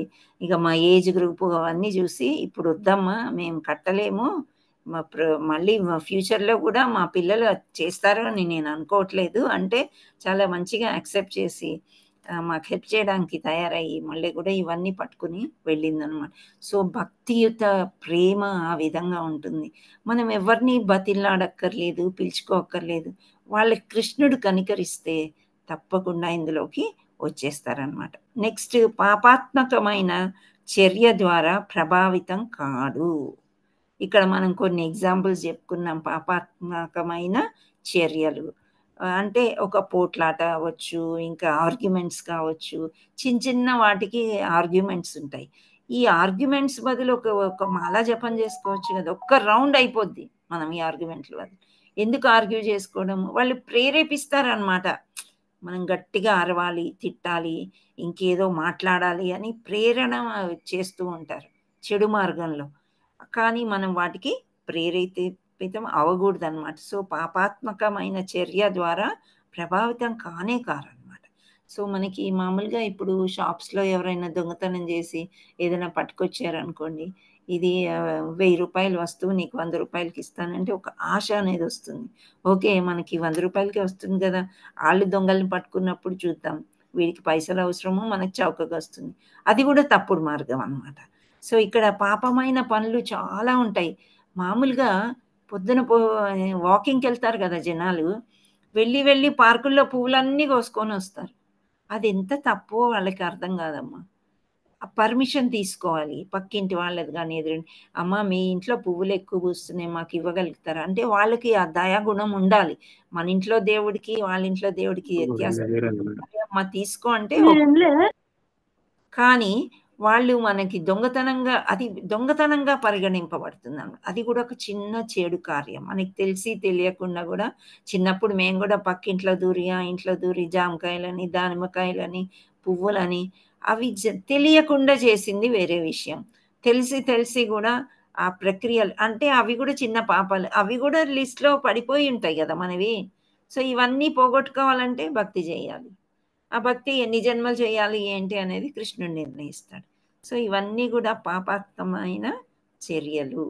నెక్స్ట్ శాంతిని పొందుతారు, ఫలితం గురించి ఆందోళన చెందరనమాట. చాలా ప్రశాంతంగా ఉంటారు. ఒక పని మీద వెళ్తున్నామంటే భగవంతుడిని దండం పెట్టుకొని, ఎక్కువగా నరసింహస్వామిని దండం పెట్టుకొని వెళ్ళండి అని చెప్తారు మా గురువుగారు. యాక్సిడెంట్ అవ్వకుండా కానీ ప్రశాంతంగా వెళ్ళి రావడానికి. అంటే అలా మనం అన్నమాట ప్రతిదానికి భగవంతుడిని జోడించుకొని పొద్దున్న లేస్తే నాకు ఇంకో రోజు ఇచ్చావా భగవంతుడా ఈ జన్మకి, నేను నిద్రపోయిన తర్వాత మనం లేస్తామో లేవమో తెలియదు అసలు, కానీ మనం లేచామో అంటే ఇంకొక రోజు ఇచ్చాడు, ఈ రోజు నా చేత ఏం చేయించుకుంటాడో భగవంతుడు అని మనం అనుకోవాలి. గోలోకంలో ఏమేమి జరుగుతున్నాయి అది ఒక ఇమేజ్, ఇక్కడ కూడా అదే జరుగుతుంది. మనం we are part and parcel of Krishna. అంటే కృష్ణలోంచే వచ్చాం కాబట్టి అవి కూడా సుగుణాలు కొన్ని ఉంటాయి అన్నమాట. అవి బాగా పెంపొందించుకుంటే చాలా శాంతి పొందుతారు. ఫలితం గురించి ఆందోళన ఉండదు. ఏ పని చేసినా కానీ భగవంతుడే మనకి ఫలితాన్ని ఇస్తాడు. ఒక్కోసారి చెడు ఫలితం కూడా ఇస్తాడు. ఇచ్చినప్పుడు అది మనం లెసన్ లాగా తీసుకోవాలన్నమాట. ఓహో, నేను ఎప్పుడో ఎవరికో ఏదో చెడు చేసుంటాను, అందువల్ల ఈ ఫలితం వచ్చింది, కృష్ణ నా దగ్గర ఉన్నాడు, సో నాకేం కాదు, నేను మళ్ళీ ఇంకొకసారి ట్రై చేస్తాను, ఇంకోసారి చేస్తాను. ఇప్పుడు స్టూడెంట్స్ అంతా కూడా ఫస్ట్ ర్యాంకే కావాలి, ఇందులో విన్ అవ్వాలి, అందులో విన్ అవ్వాలి, అది రాకపోతే సూసైడ్. అదే జీవితమే అంతం చేసేసుకోవడం ఏంటమ్మా, 16 ఏళ్ళకి 18 ఏళ్ళకి ఇంకా చాలా జీవితం ముందుకుంది కదా. సో అది మనం చెప్పట్లేదు. పొద్దున్న 7 గంటలకో 5 గంటలకో స్టార్ట్ చేస్తే అంత అనవసరమైన సబ్జెక్ట్ మ్యాటరే చెప్తా పోతా ఉంటాం. సింపుల్గా ఉండే స్కూల్స్, నేను చదివిన స్కూల్ కానీ మా పిల్లలు చదివిన స్కూల్ కానీ 9 గంటలకు వెళ్తే 3 గంటలకు ఫినిష్. ఎక్స్ట్రా కోచింగ్లు ఏమి ఉండవు, చిన్న హోంవర్క్స్ ఉంటాయి, ఇంట్లో వస్తారు చేసుకుంటారు. మరి ఇప్పుడు వాళ్ళు కూడా మంచి వృద్ధిలోనే ఉన్నారు. కానీ ఇప్పుడేంటి, పెద్ద మోపు వేసుకొని ఈపులో వెళ్తారు, ఐఐటి అంటారు, అది అంటారు, ఇది అంటారు. మరి పేరెంట్స్ ఎంకరేజ్ చేసినప్పుడు టీచర్స్ కానీ ప్రిన్సిపల్స్ కానీ వాళ్ళేం చేయలేరు ఆ స్కూల్స్. నేను మొన్న ఎగ్జాంపుల్ ఇచ్చాను కదా, ఒక ఆటో వ్యక్తి ఒక ప్రైవేట్ స్కూల్లో వేసేసి ఈ పాపప్ సొమ్మంతా వాళ్ళు ఇలా అయిపోవాలి అలా అయిపోవాలని తిడుతున్నాడు. అంటే నువ్వు ఆ స్కూల్లో వేసావు, ఫీజు కట్టలేని స్తోమత ఉన్నప్పుడు ఫీజు కట్టమన్నప్పుడు వాడికి కోపం వచ్చి శపిస్తున్నాడు. సో అది ఎంత తప్పు అనేది ఇప్పుడు పేరెంట్స్లోనే ఉంది. మార్పు పేరెంట్స్లో రావాలి. వచ్చినప్పుడు డెఫినెట్గా, అంటే పేరెంట్స్కి టైం లేదు ఈ రోజుల్లో. పేరెంట్స్కి వాళ్ళు అంతా తెల్లవారితే రాత్రి దాకా స్కూల్లోనే ఉండాలి, రావాలి, తింటే తిండి పెడతారు, లేదంటే తిండి కూడా అక్కడే ఉంటుంది, వచ్చి పడుకుంటారు. అంటే ఏంటి, ఇలాంటి ఒక లాడ్జా? ఇది ఎవరు అడగట్లేదు కాబట్టి రెచ్చిపోతున్నారు అందరూ. సో ఆ గవర్నమెంట్ అట్లే ఉంది, పేరెంట్స్ అట్లానే ఉన్నారు. అంటే వెనకబడిపోతారేమో అని భయం. నేను చెప్తున్నానండి, ఇప్పుడు నేను ఒక మామూలు స్కూల్లోనే చదువుకున్నాను, ఓకే అది వదిలేద్దాం.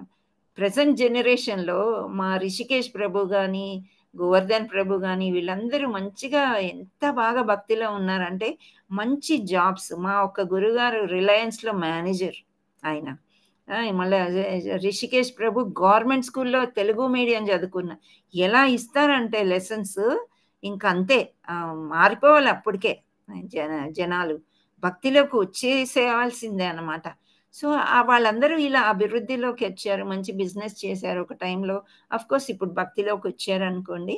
కానీ నేను చెప్పేది ఏంటంటే అంత శాంతి లేకుండా అశాంతి అన్నమాట.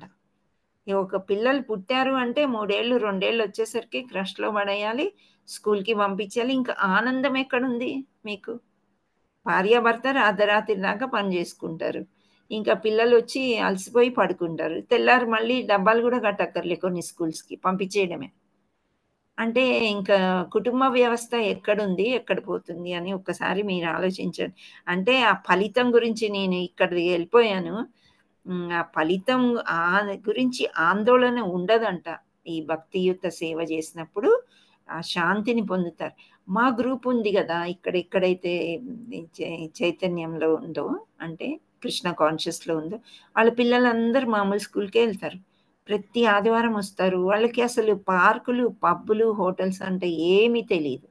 వాళ్ళకి కృష్ణ భక్తి తప్ప ఏం తెలియదు. చిన్న చిన్న పిల్లలు 5-6 సంవత్సరాలు, మళ్ళీ హై స్కూల్ పిల్లలు కూడా ఉన్నారు చాలామంది, ఆఫీస్లో జాబ్ చేసే వాళ్ళు కూడా ఉన్నారు, కృష్ణ చైతన్యంలో ఉంటారు. ఎంత సింపుల్గా ఉంటారంటే అసలు సింపుల్ కాటన్ బట్టలు వేసుకుంటారు. ఆదివారం ఎప్పుడు వస్తుంది, ఎప్పుడు గుడికి వచ్చేయాలి, ఎప్పుడు సేవ చేయాలి అని వెయిట్ చేస్తూ ఉంటారు అన్నమాట. సో ఆ విధంగా మనం పెంచుకున్నట్లయితే ఆ ఫలితం అనేది ఆలోచించమన్నమాట. ఇంకా పిల్లలు ఐఐటీలే వెళ్ళాలి అని అవసరం లేదు. ఎందుకు అంత కాంపిటీషన్లు, వాళ్ళని అంత తొయ్యడము? ఏమవుతుంది? వాళ్ళకు ఒక 2-3 లక్షలు ఎక్కువ వస్తాయేమో, ఏం చేస్తారు? ఎంత డబ్బు ఎక్కువ వస్తే అన్ని ప్రాబ్లమ్స్. సో అది భగవంతుడు మనకి భగవంతుడు కొన్ని ఇస్తాడండి మనకి, అవి భగవంతుడివే, మననేంటి ఒక గాడ్ లాగా పెడతాడనమాట. ఇది నీకు ఇచ్చాను, నువ్వు చూసుకో, ఇది నా ప్రాపర్టీ, నువ్వు జాగ్రత్తగా దీన్ని ఖర్చు పెట్టు, విచ్చలవిడిగా చేయకు. విచ్చలవిడితనం చేసామనుకోండి 0 కూడా అవ్వచ్చు. కృష్ణుడు ఇస్తే 100% ఇస్తాడు, లేకపోతే 0 కూడా చేయొచ్చు. సో అలా ఎందుకు ఐఐటీలే చేయాలి, పెద్ద ఇంజనీర్ అయిపోవాలి, అలా ఆలోచించడం అనేది పేరెంట్స్ కొంతవరకు మారాలి అని నా ఉద్దేశము. శాంతి అనేది పొందాలంటే భక్తియుతంలోకి రావాలి అనేది ఇక్కడ నేను చెప్పట్లేదు, కృష్ణుడు చెప్తున్నాడు. నేనేదో సామాజికంగా కొన్ని ఉదాహరణలు చెప్పాను అనమాట. హరే కృష్ణ. నెక్స్ట్ ఇక్కడ 3 డూవర్స్ అన్నారు, అంటే 3 కర్తలు ఎవరు అనేది మీరు ఏమైనా గెస్ చేయగలుగుతారా? 3 ఎవరు అని? హరే కృష్ణ. ఓకే, హరే కృష్ణ మాతాజీ. చెప్పమ్మా. ఏంటి మాతాజీ క్వశ్చన్ అర్థం కాలే, చెప్పండి. 3 కర్తలు అని అంటున్నారు, మీరేమైనా గెస్ చేయగలరా? బ్రహ్మ, విష్ణు, మహేష్. ఓకే, మేడం, నేను కూడా అదే అనుకుంటున్నా, బ్రహ్మ విష్ణు మహేష్. అంటే ఇక్కడ మనము భగవద్గీత చదువుతున్నాము. భగవద్గీతలో మనకి లెసన్స్ లో ఇంతకు ముందు 4 చదివాం కదా. దాంట్లో అర్జునుడు, కృష్ణుడు, ఒకసారి ధృతరాష్ట్రుడు, ఒకసారి సంజయుడు వచ్చారు. ఆ తర్వాత మనం ఆత్మ, దేహము, వీటి గురించి చదువుకుంటున్నప్పుడు బ్రహ్మ విష్ణు మహేశ్వరులు రారు, విష్ణు వస్తారు, కానీ శివ మహేశ్వరు రాకపోవచ్చు. చూద్దాం, నాకు కూడా తెలియదు, చూద్దాం నెక్స్ట్ స్లైడ్ ఏంటి అని. ఇక్కడ చూడండి, నా దత్తే కస్యచిత్ పాపం నైవ సుకృతం విభుః అజ్ఞానేన వృతం జ్ఞానం తేన ముహ్యంతి జంతవా. భగవానుడు ఎవరి పాపమును గాని పుణ్యమును గాని గ్రహింపడు, అయినను జీవులు వారి నిజ జ్ఞానమును ఆవరించడి అజ్ఞానమునే మోహము చెందుదురు. అంటే ఇంకా భగవంతుడు పాపాన్ని కానీ పుణ్యాన్ని కానీ ఎందుకు తీసుకుంటాడు? ఆయనకి ఏం తక్కువ? ఒకటే లెక్కలు రాసుకుని ఉంటాడు, ఎవరెవరు ఏమేం పాపం చేస్తున్నాడు. చీమ, దోమ, పంది, ఎవరైనా ఏదైనా పాపం చేయొచ్చు అనమాట. సో అవన్నీ లెక్కలు రాసుకోవడమే. కానీ ఆయన మనకి అట్లా ఎవరో నేర్పించారు, పుణ్యం చేసుకుంటే స్వర్గానికి వెళ్తాం, పాపం చేసుకుంటే నరకాన్ని. ఈ రెండే తెలుసు, మిగతా లోకాల గురించి, మిగతా దేవతల గురించి మనకి పెద్దగా తెలియదు అనమాట. సో అయినను జీవులు ఆ నిజ జ్ఞానమును ఆవరించడే అజ్ఞానం. సో అజ్ఞానంలో ఉండి ఆ మోహాన్నే మనం తీసుకుంటూ ఉన్నామన్నమాట. హరే కృష్ణ. నెక్స్ట్ ఆత్మ. ఇక్కడ మనం 3 అనుకున్నాం కదా, 3 డూవర్స్: ఆత్మ, పరమాత్మ, భౌతిక ప్రకృతి. ఈ 3 అన్నమాట. గుర్తుపెట్టుకోండి. ఆత్మ అంటే మీకు అందరికీ తెలిసిపోయింది ఈ పాటికి. తెలిసిందా? జీవాత్మ. ఓకే. సో ఈ ఆత్మ కోరికలు అనేది ఫస్ట్ హెడ్డింగ్. తన స్వేచ్ఛా సంకల్పం ఉపయోగించి విషయాలు కోరుకోవచ్చు. ఆత్మ కోరికలు కోరుకుంటుందా? కోరుకోదు మాతాజీ, మనిషే కోరుకుంటాడు. కోరుకోదు మాతాజీ, మనసే కోరుకుంటుంది. కానీ ఆత్మ ఎక్కడుంది? మన హృదయంలో ఉంటుంది. జీవంలోనే. జీవాత్మ పరమాత్మ దేహంలోనే కూడా ఉంటుంది. ఆ దేహంలో ఉన్నప్పుడు ఆత్మ కొంత స్వేచ్ఛ అనేది ఉందన్నమాట. సో తన స్వేచ్ఛా సంకల్పం ఉపయోగించి విషయాలు కోరుకోవచ్చు. అంటే కొంత స్వేచ్ఛ ఉంది కాబట్టి ఆ కోరిక అనేది రావచ్చు అని చెప్తున్నారు. రెండవది పరమాత్మ ఆంక్షలు కర్మఫలం ఆధారంగా మంజూరు చేయబడతాయి. అంటే ఇప్పుడు మనం కోరుకోవచ్చు, నేను ఒక గొప్ప ఇంట్లో, అంబానీ ఇంట్లో పుట్టాను అనుకోండి, ఎంత హాయిగా ఉంటుందో అని అనుకుంటాం మనం. కానీ అంబానీ ఫ్యామిలీ మంచి భక్తి కూడా చేస్తారండి. వాళ్ళు అంటే వాళ్ళు పూర్వజన్మలో ఎంత సుకృతి చేసుకున్నారో మనం ఒక్కసారి ఆలోచించాలి. సో అలా ఇక్కడ ఆత్మ కోరికలు అంటే మనం ఎన్నో కోరికలు కోరుకునే స్వేచ్ఛ ఉంది కాబట్టి కోరుకోవచ్చు. కానీ కృష్ణుడు అన్ని, పరమాత్మ అంటే ఎవరు అనుకుంటున్నాం? ఇక్కడ పక్కన బొమ్మలో చూస్తున్నాము, విష్ణుమూర్తి, కృష్ణుడు. ఓకే. సో ఆంక్షలు కర్మఫలం ఆధారంగా మంజూరు చేయబడతాయి. కర్మఫలం అనేది నిన్న మనం తెలుసుకున్నాం. అంటే మనము ఏం కర్మలు చేసామో, మంచి కర్మ చేసామా, చెడు కర్మలు చేసామా, సో ఆ విధంగా మనము దాన్ని బట్టే మనకి ఈ జీవితం అనేది వస్తుందన్నమాట. ఇప్పుడు చూడండి, ఒకే కుటుంబంలో కొందరు భక్తులు అవుతారు, కొందరు నాస్తికులు ఉంటారు, కొందరు బాగా రిచ్ ఉంటారు, కొందరు పూర్ ఉంటారు, కొందరేమో బాగా అందంగా ఉంటారు, కొందరు మామూలుగా ఉంటారు. సో ఇలా రకరకంగా ఒకే కుటుంబంలో ఉన్నప్పుడు అంటే ఏంటి? పూర్వజన్మలో అంటే ఇక్కడ తల్లిదండ్రుల ప్రమేయం లేకుండా భగవంతుడు ఈ తల్లి యొక్క యోనిలోకి నువ్వు వెళ్ళు, ఈ తండ్రి ఇతను నీకు తండ్రి అని చెప్పి పంపిస్తేనే మనం వస్తాము. తల్లిదండ్రికి కూడా ఎవరు పుడతారో తెలియదు. సో ఇదంతా కూడా కర్మఫలం ఆధారంగానే భగవంతుడు మనకి మంజూరు చేస్తాడనమాట. సో మనము పుణ్యకర్మలు చేసుకుంటే మంచి కుటుంబంలో పుడతాము, లేదు అంటే వేరే కుటుంబంలో పుట్టి ఏ కష్టాలు పడ్డమో ఏదో. ఇప్పుడు మనం Gita secrets of Gita reveal first కోర్స్లో మనం తెలుసుకుంటాం అనమాట. ఎందుకు ఇలా కొందరేమో పాపం అన్నం కూడా లేకుండా బిచ్చమెత్తుకున్న పిల్లల్ని మనం చూస్తూ ఉంటాం. ఇంకా మన రిచ్ ఫ్యామిలీస్లో ఉండే పిల్లలకి ఎన్ని రకాల ఫుడ్ పెట్టినా వాళ్ళు తినడానికి కూడా పెద్దగా అంగీకరించరు అనమాట. సో అలా ఈ అబ్బాయి ఎందుకు, ఇద్దరిది మనస్తత్వం పిల్లల మనస్తత్వం ఏమీ తెలియదు వాళ్ళకి. ఒక స్కూల్లో వేసినప్పుడు బీదవాడు గొప్పవాడు అని వాళ్ళకేం తారతమ్యాలు ఉండవు. ఒకే ఏజ్ గ్రూప్, ఒకేలాగా ఆడుకుంటారు, ఒకేలాగా చదువుకుంటారు.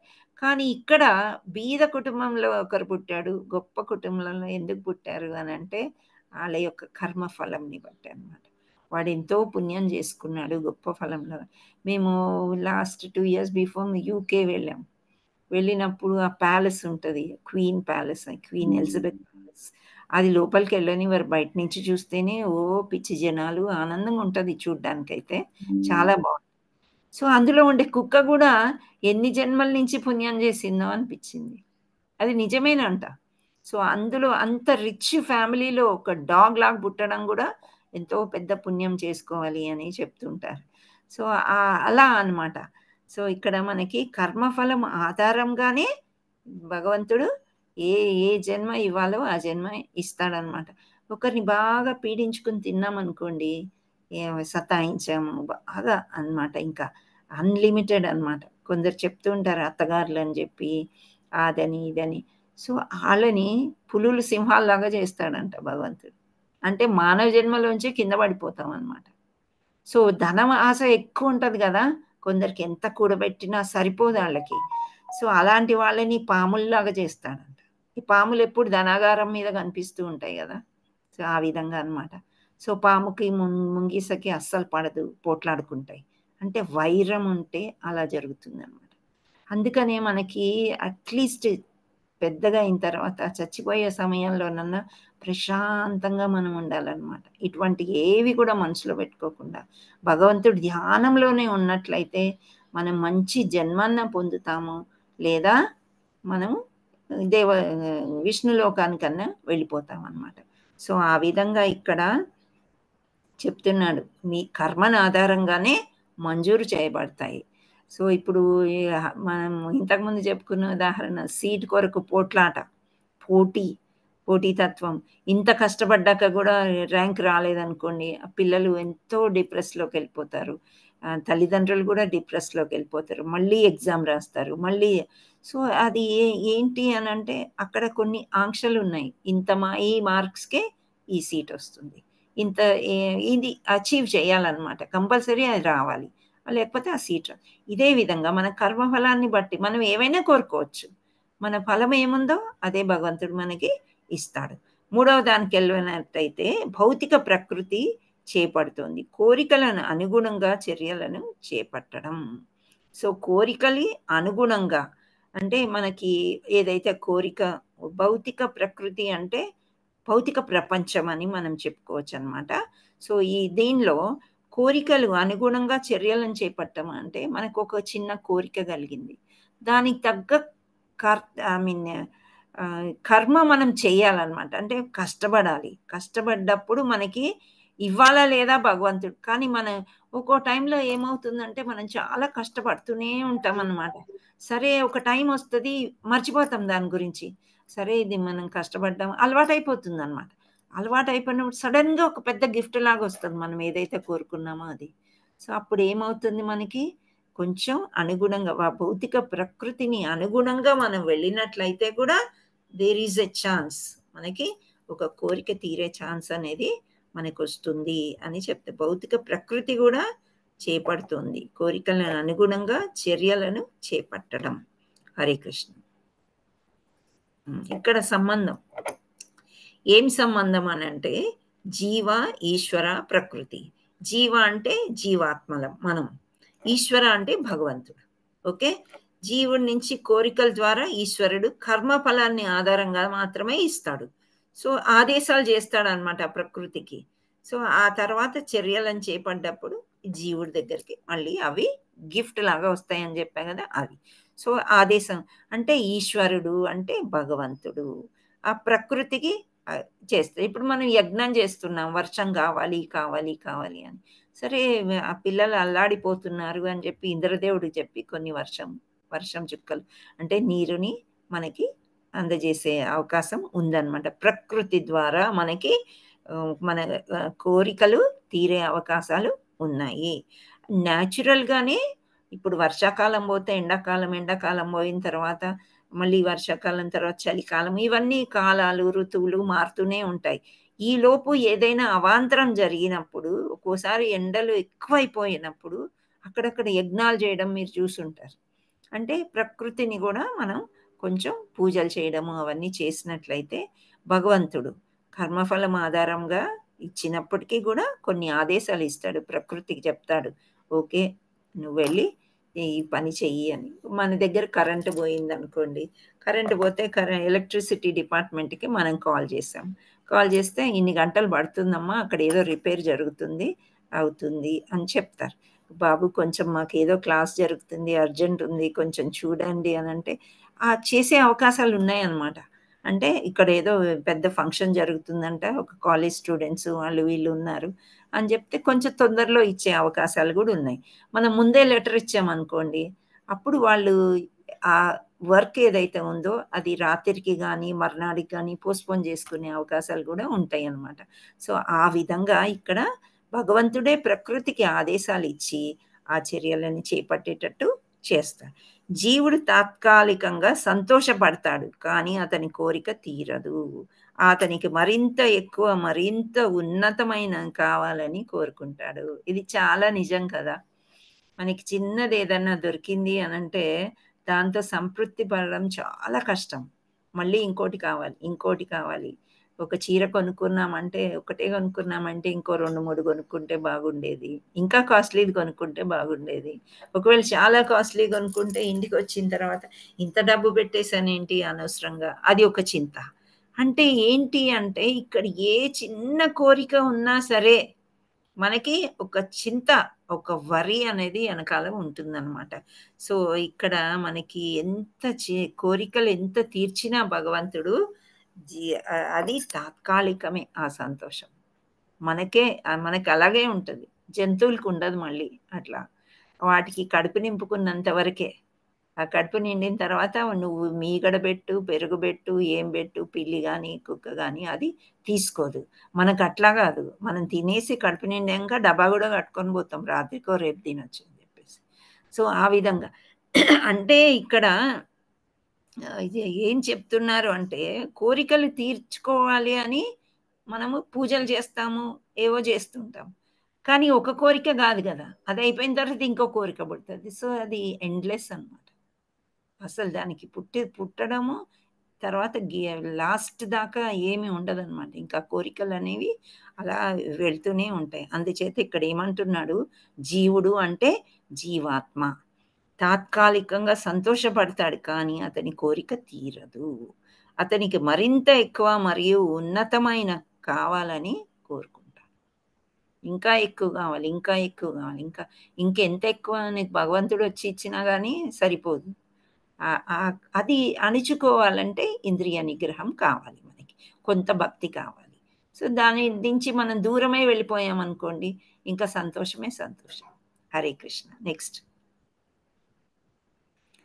నెక్స్ట్ ఇక్కడ కూడా సంబంధమైన ఇచ్చారు. జీవ ఈశ్వర కోరికలు తిరస్కరించబడింది. ఎప్పుడు తిరస్కరించబడింది? భక్తిలోనికి వచ్చినప్పుడు. కర్మఫలం ఆధారంగా దానిని తిరస్కరిస్తారు. అంటే ఈశ్వరుడు భగవంతుడు తిరస్కరించాడు. దేనివల్ల? కర్మ వల్ల. నీ కర్మలో ఇది లేదు, నువ్వు ఇటువంటి పుణ్యం చేయలేదు, నువ్వు ఇది కోరుకున్నది నీకు రాదు, ఈ జన్మలో అయితే రాదు.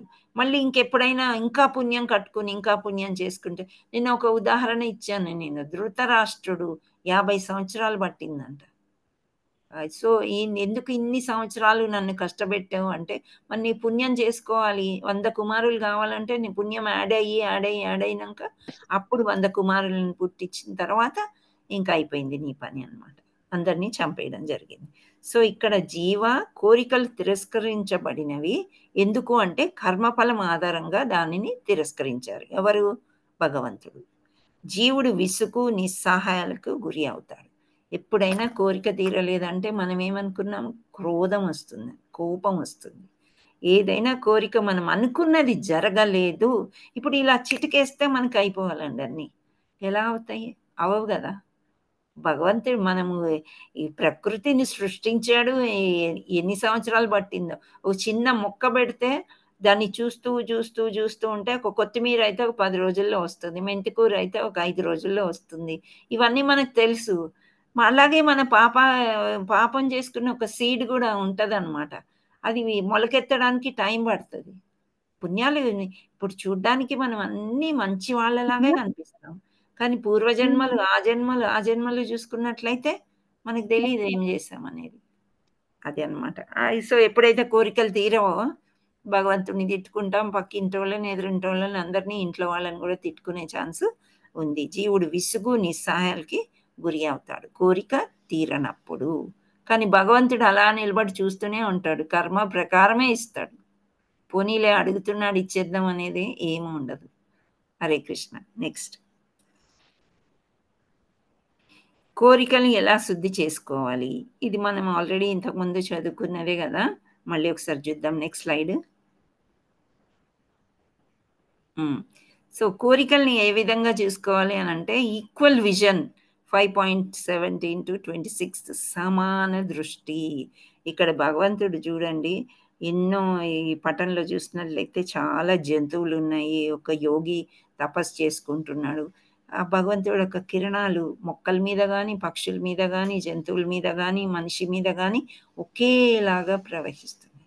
అంటే జీవుడికి ఏ దేహం ఉన్నా సరే భగవంతుడు సమదృష్టితోనే చూస్తూనే ఉంటాడనమాట. నెక్స్ట్. చాలా మంచి శ్లోకం అండి ఇది. ఇది లాస్ట్ శ్లోకము. ఇది నేర్చుకోవడం ఎంతో మంచిది అందరికీ కూడా. విద్యా వినయ సంపన్నే బ్రాహ్మణే గవిహస్తిని సునీచైవ సపాకే చ పండితాః సమదర్శినః. ఇక్కడ వినమ్రులైన యోగులు, యథార్థమైన జ్ఞానము కలిగిన వారి చేత విద్యా వినయ సంపన్నుడైన బ్రాహ్మణుని, గోవుని, ఏనుగుని, సునకముని, సునక మాంసం తినేవాణిని అంటే చండాలుడిని సమదృష్టితో వీక్షింతురు అని చెప్తున్నాడు. అంటే ఒక పండితుడు, ఒక మంచివాడు అంటే అతనికి విద్యా వినయం అన్నీ కలిసి ఉన్న అతనికి ఏం చేస్తాడు, ఆయన ఒక పెద్ద బ్రాహ్మణుడు అంటే వేద పండితుడు, అన్నీ వచ్చి ఎంతో జ్ఞానం కలిగి ఉండే వాళ్ళని బ్రాహ్మణులు అంటారు. పుట్టుకతో బ్రాహ్మణులు కాదు, చాలా క్లెవర్ అన్నమాట. ఇంకా వేదశాస్త్రాలు వల్లించి కానీ ఇట్లాంటి పాఠాలు తీసుకోవడం కానీ అంటే ఆ బ్రాహ్మణుణ్ణి మళ్ళీ దారిలో పోయే ఒక కుక్క, సామాన్యంగా కుక్క ఇంట్లోకి వచ్చేసింది అంటే చీచి చీచి అని మనం తరిమేస్తాం కదా కుక్కని కానీ పిల్లి కానీ. మనము ఒక జీవాన్ని సాగిస్తున్నప్పుడు కొందరేమో పెట్స్ లాగా పెంచుకుంటారు, అది ఓకే, అది వదిలేద్దాం. కానీ ఇక్కడ వీధి కుక్కలు కానీ ఏవైనా మనకి వచ్చాయి, మనం వెంట పడుతున్నాయి, ఒకలాంటి భయం, అది కరుస్తుందేమో అని భయం అండ్ ఒకలాంటి అసహ్యం అనేది చాలా మందికి వస్తుందన్నమాట. కానీ ఆ కుక్కలో కూడా జీవుడు ఉన్నాడు, పాపం దానికి ఆకలేసిందో ఏమైందో తోకుక్కుంటూ ఎందుకు వస్తుందో అనే మనస్తత్వము పండితుడికి ఉంటుంది అని చెప్తున్నారు అన్నమాట. సో విద్యా వినయ సంపన్నే బ్రాహ్మణే గవిహస్తిని. ఇక్కడ కుక్కని కానీ ఏనుగుని చూస్తే ఇంత పెద్ద జంతువు కదా, దేవుడి గుళ్ళల్లో ఉపయోగిస్తారు, ఎంతో రెస్పెక్ట్ ఇవ్వాలి అని చెప్పేసి ఏనుగుని ఒకలాగా, కుక్కని ఒకలాగా, బ్రాహ్మణుని ఒకలాగా చూడడం కాకుండా అందరినీ సమంగా. ఇంకోటి స్వపాకే పండిత, ఇక్కడ చైవ సునీచైవ స్వపాకే అన్నారు. ఇక్కడ ఏంటంటే చండాలులు ఉంటారు. ఇప్పుడు మనకి ఇన్ని రోజులు ఇలా భక్తి చేయాలి, ఇదొక పద్ధతి అని మనకు ఎవ్వరు చెప్పలేదు. అందుకనే మన కుటుంబంలో ఏ కుటుంబంలో పుట్టామో వాళ్ళ పూర్వీకులు ఎలా పాటించారో అదే వస్తూనే ఉన్నాం. కానీ ఎక్కడి నుంచో కృష్ణుడి దగ్గరికి వచ్చి పడ్డప్పుడు మనకు కొన్ని తెలిసిన తర్వాత ఈ విధంగా మనం నడుచుకుంటున్నాం, భక్తిలో ఉన్నాం. చండాలులు అంటే వాళ్ళకి పాపం ఎంత అజ్ఞానులు అంటే కుక్క మాంసం కూడా తింటారనమాట. సామాన్యంగా కుక్క మాంసం చాలా మంది తినరు, అంటే లోవెస్ట్ కేటగిరీ అనమాట, చాలా లీస్ట్ కేటగిరీ. అలాంటి వాడిని కూడా ఈ యొక్క పండితుడు అనేవాడు అంటే విద్యా వినయ సంపన్నుడు అయినటువంటి వాడు సమంగా చూడగలుగుతారు అని అంటే ప్రతి ఒక్కరిని కూడా వీళ్ళు చాలా అందంగా ఉన్నారు, వీళ్ళు బాగా రిచ్, అమ్మో వీళ్ళని బాగా రెస్పెక్ట్ ఇవ్వాలి, అలా కాదు. ఈ టీచర్కి నేను చాలా రెస్పెక్ట్ ఇస్తే కానీ నాకు మార్కులు ఇయ్యదు, నా తోటి స్నేహితులతోని నేను ఈ విధంగా మంచిగా ఉండాలి, లేదంటే నన్ను తోసేస్తారేమో పడేస్తారేమో. లేదు నేను కార్లో వెళ్తున్నాను రోజు స్కూల్కి, నేను చాలా రిచ్, వీళ్ళందరూ ఎవరో అని చూడడం డిఫరెన్స్. సో ఇలా అన్నమాట, అలా చూడడం అనేది చాలా తప్పు. అందరినీ సమభావంతో, ముఖ్యంగా మన ఇంటికి వచ్చే లోవర్ వాళ్ళ డ్రైవర్లు కానీ పని మనుషులు కానీ వాళ్ళని చాలా తక్కువ చేసి చూడడం అనేది ఈ రోజుల్లో ఎవరు కూడా అసలు అట్లా ఒప్పుకోవట్లేదు. వాళ్ళని మనిషి కంటే మనకంటే ఎక్కువగా ఆదరిస్తే కానీ మనకి వాళ్ళు సహాయం చేయరు. వాళ్ళు సహాయకులు అనుకోవాలి, సహాయకుల్లాగా మనకు వచ్చి మనకి సహాయం చేస్తున్నారు, అంతేగాని మనకంటే తక్కువ అని ఎవరైనా మనం ట్రీట్ చేసినట్లయితే అది కూడా ఒక పెద్ద పాపం లాంటిది అన్నమాట. సో ఇక్కడ వినమ్రులుగా ఉంటారంట. ఎక్కువ చదువుకుంటే ఇప్పుడు ఇస్తరాకులో మొత్తం నిండా ఫుడ్ పెట్టినప్పుడు అది ఎగరడానికి ప్రయత్నం కూడా చేయదు, ఎగరదు. ఏమీ లేని ఆకు ఎగిరెగిరి పడుతుంది అని చెప్తూ ఉంటారు. సో అలా అన్నమాట. సో మనకి ఎంత విద్యా సంపన్నం ఎంత ఎక్కువ అయితే అంత వినయం. ఒక వృక్షాన్ని తీసుకున్నట్లయితే బాగా మామిడి పళ్ళు సీజన్ కదా, బాగా పండిపోయి ఉన్నాయి, ఎక్కువ కాయలు కాసాయి, అప్పుడు ఏం చేస్తుంది, కొమ్మ ఇలా వంగిపోతుంది. సో ఆ విధంగా మనము వినమ్రులై బాగా వంగిపోయి ఉండాలన్నమాట. అందరినీ సమానంగా చూసినట్లయితే మన దగ్గరికి ఎక్కువ మంది వస్తారు, మనం ఎక్కువ మందికి ప్రియమవుతాము, మనం వాళ్ళకి ప్రియం అవుతూ ఉంటాం. కానీ మనము ఒక అహంకార పూరితంగా ఉన్నట్లయితే మనకి ఇంకెవరి దగ్గర రారనమాట. సో అది అంటే భగవంతుడు కూడా ఆలోచిస్తాడు, ఓహో ఈమె దగ్గరికి మనం వెళ్ళొచ్చా లేదా. భగవంతుడు అయితే ఎవరి దగ్గరికి అందరినీ సమదృష్టితో చూస్తాడు, సమంగా క్షమిస్తాడు. ఇవన్నీ మనం చేసుకున్న కర్మలకి మనం బాధపడుతుంటే కూడా సహాయపడుతున్నాడు. మనకి అన్ని సమకూరుస్తున్నాడు అని అంటే మనకి భగవంతుడు సహాయపడుతున్నాడని మనం అనుకోవాలి. సో ఇది నెక్స్ట్ స్లైడ్. ఇక్కడ ఫస్ట్ పరిణామాలు అంటే తమకు తాము. ఇక్కడ అద్దంలో చూసుకుంటున్నాను అనమాట. నన్ను నేను చూసుకుంటే ఏంటి, ఇతరులని చూడటం. సో నాకు ఏం కావాలి అని ఫస్ట్ క్వశ్చన్ వేసుకోవాలి ఎప్పుడైనా మనం. నాకేం కావాలి, నాకు ఒక మర్యాద కావాలి, నాకు ఒక రెస్పెక్ట్ కావాలి, వీళ్ళందరూ నన్ను ఆదరించాలంటే first you have to respect others. మీరు గౌరవంగా వాళ్ళని ఆదరించాలి, అప్పుడు మీకు వస్తుంది. మీకు డబ్బు కావాలి, డబ్బు దానం చేయడం నేర్చుకోండి. ఉన్న దాంట్లోనే ఫస్ట్ మీరు దానం చేస్తూ పోండి. లాక్డౌన్లో ఉన్నప్పుడు చాలా మంచి వాళ్ళు చెడు వాళ్ళు అని ఆలోచించకుండా ఉన్న దాంట్లో పప్పులు, ధాన్యాలు, ఆయిల్ ఇలా వివిధ చోట్లలో బాగా పంచారు. సో మేము కూడా అప్పుడు పంచామన్నమాట, కొనుక్కొచ్చుకొని. అది ఎప్పుడో ఒకసారి ఆ స్టోర్ తీసేవారు కదా ఏదో ఒక టైంలో, అప్పుడు తీసుకొచ్చుకొని ఇక్కడ వాచ్మెన్లకు అని వాళ్ళకి వీళ్ళకి పంచడం. సో అది మనం తమకుతో మనం చేసిన పరిణామం ఎలా ఉంటుందంటే మీరు ఏది ఇస్తే అది మీకు వస్తుంది. భగవంతుడు 9 times ఎక్కువ చేసి ఇస్తాడంట.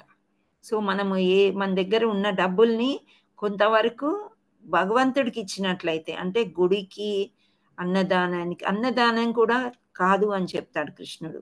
అంటే మన పేరు కోసమే మనం అన్నదానాలు, మన పేరు కోసమే గుడికి దానం అలా చేయకూడదు. ఎక్కడైతే కరెక్ట్గా వెళ్తున్నారో, ఇక్కడ నిజంగా ఆ సద్వినియోగం చేస్తున్నారో అలాంటి ప్లేసెస్లో మనము డబ్బులు ఇవ్వడానికి, డొనేషన్ ఇవ్వడానికి చూసుకోవాలన్నమాట. సో నెక్స్ట్ ఇతరులని చూడటం. ఇప్పుడు ఏంటంటే ఎప్పుడైనా కానీ ఒక మిస్టేక్ చూస్తాము ఇతరుల్లో, అది ఇంట్లో వాళ్ళు కానీ బయట వాళ్ళు కానీ, ఎంత బాగా ఉండనివ్వండి, కానీ ఆ మిస్టేక్స్ కంటే కూడా వాళ్ళలో మంచిని మాత్రమే చూడండి.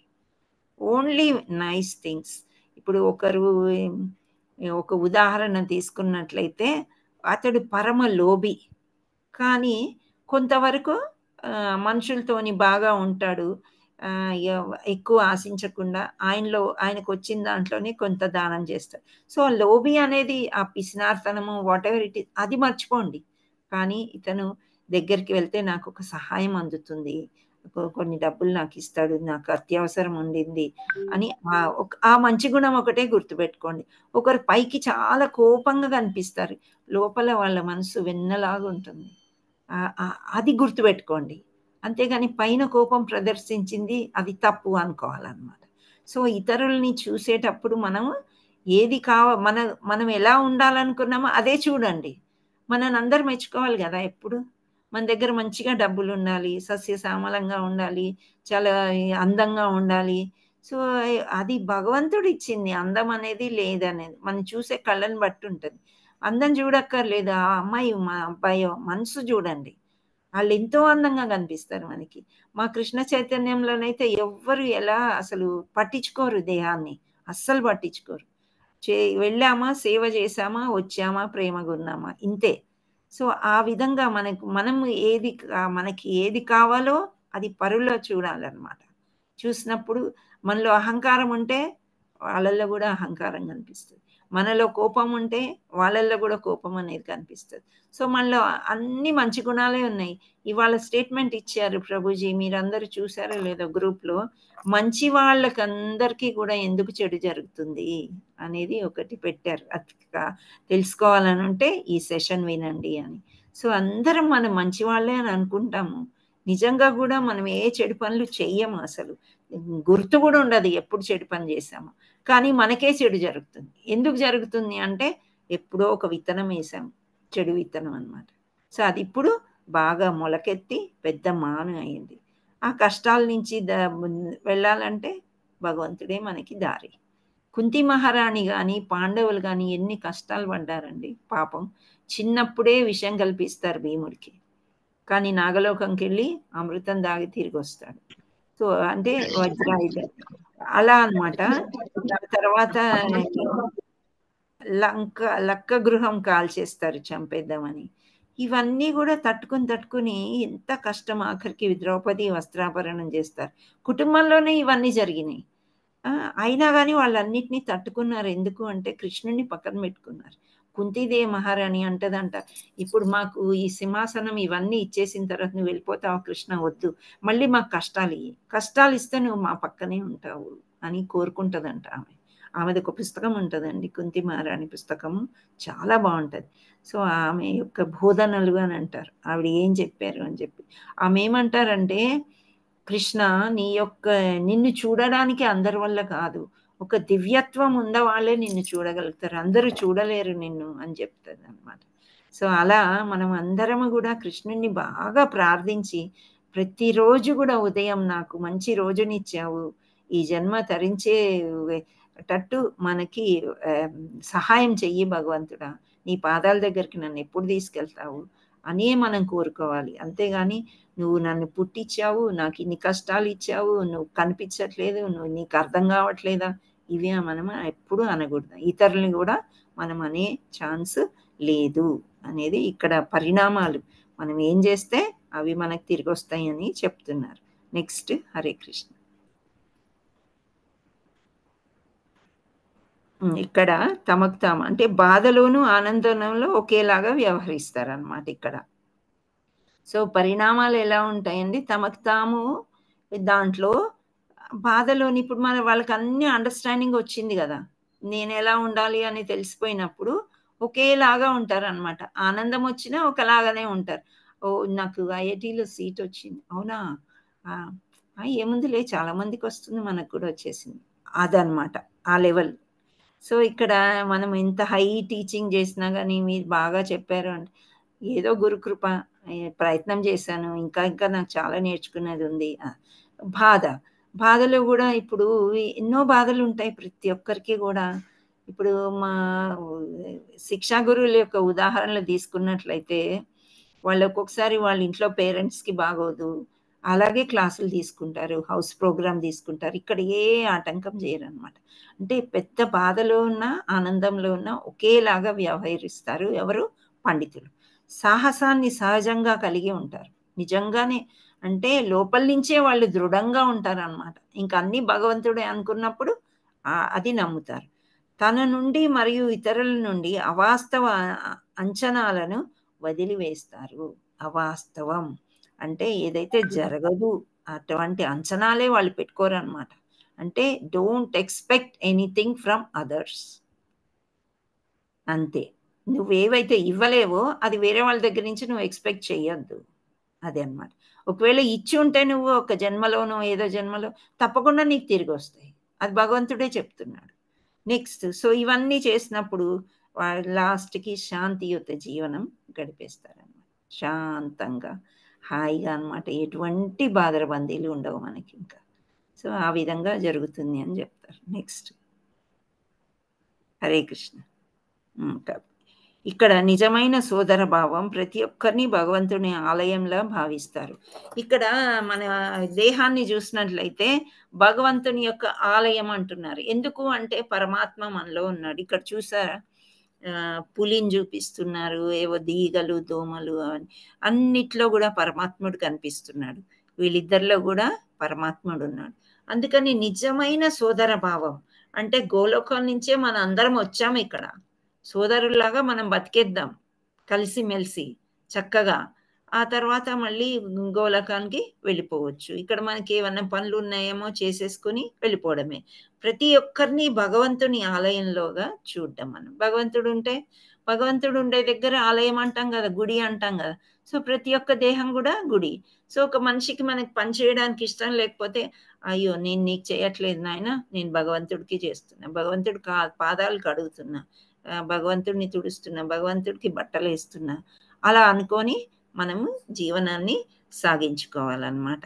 సో ఇక్కడ మామూలుగా నిన్న నేను వీడియో వింటా ఉండే మా ప్రభుజీది, ఆయన ఏమంటున్నారంటే ఇక్కడ మన ఇక్కడ భగవంతుని ఆలయం కాదు, ఇది రోగాల్ని ఏమంటారు,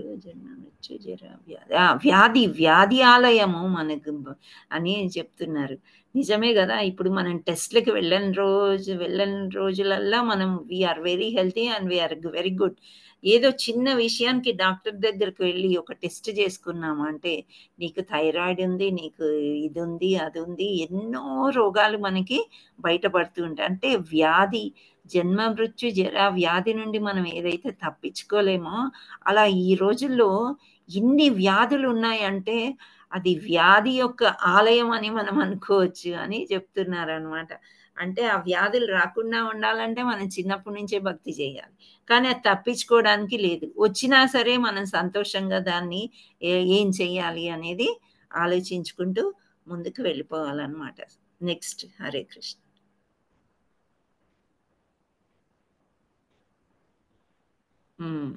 ఇది కూడా చాలా ఇంపార్టెంట్ ఈ శ్లోక. ఇక్కడ చూడండి, ఒక చేప ఎర్రని తింటుంది, తర్వాత ఇక కమలం చుట్టూ ఒక భ్రమరం అంటే ఒక తేనెటీగ తిరుగుతుంది, మినుగుడు పురుగులు అంటారు కదా, అగ్నిని చూస్తే దగ్గరికి వెళ్తూ ఉంటాయి అన్నమాట. సో ఇక్కడ జింక కూడా ఒక గొయ్యి కనిపిస్తుంది, అయినా అది పరిగెడుతుంది. ఏంటి అనేది ఈ బొమ్మ గురించి మనం ఇక్కడ చదువుతాం. ఏహి సంస్పర్జ సర్జాభోగా దుఃఖయోనయ ఏవతే ఆద్యంతవంతః కౌంతేయ నతేషు రమతే బుధః. ఇక్కడ బుద్ధిమంతమైన వాడు ఇంద్రియ సంపర్కం కలుగు దుఃఖ కారణములందు పాల్గొనడు.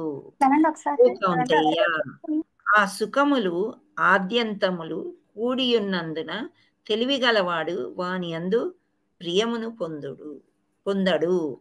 అంటే ఇక్కడ ఒకటి ఇంద్రియ సంపర్కం చే దుఃఖాలే కలుగుతాయి. ఆ కారణాలు ఏవైతే దుఃఖం వస్తుందో దానిలో పాల్గొనడు. ఎవరు?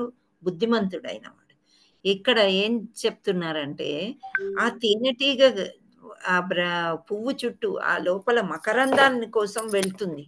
వెళ్ళినప్పుడు అది ఆ కమలం అనేది ముడుచుకుపోతుంది. అలా ముడుచుకుపోయి దాని యొక్క ప్రాణం పోతుందని దానికి తెలిసి కూడా ఆ తేనె కోసం అది వెళ్తుంది అన్నమాట. ఇక్కడ చేప, ఈ చేపకి ఎర్ర వేసి పట్టేసుకుంటారు కదా. సో కానీ ఆ ఎర్ర ఒకటే కనిపిస్తుంది దానికి. చచ్చిపోతాను నేను, నన్ను పట్టుకుని వెళ్ళిపోతారు అనేది అది ఆలోచించదు అనమాట. ఎర్ర మీదనే కాన్సన్ట్రేషన్ ఉంటుంది. అంటే మనకు కూడా కొన్ని వస్తువులు మనం తెచ్చుకుంటే దీనివల్ల కష్టాలు వస్తాయి అని తెలుసు, మనకి తెలిసి కూడా అందులో కాలేస్తాం. అది ఇక్కడ మనం నేర్చుకోవాల్సింది. మినుగుడు పురుగులు దీపానికి వస్తాయి, అవి ఎంత స్పీడ్గా పరిగెత్తాయి అంటే టక్కుమంది కొట్టుకొని కింద పడి చచ్చిపోతాయి అన్నమాట. సో అదే విధంగా ఇక్కడ అడవిలో పెద్ద గొయ్యి తవ్వి అక్కడక్కడ అలా తవ్వి ఉంచుతారు అని తెలుసు, దుప్పులు లేళ్ళని వాటిని పట్టుకోవడానికి.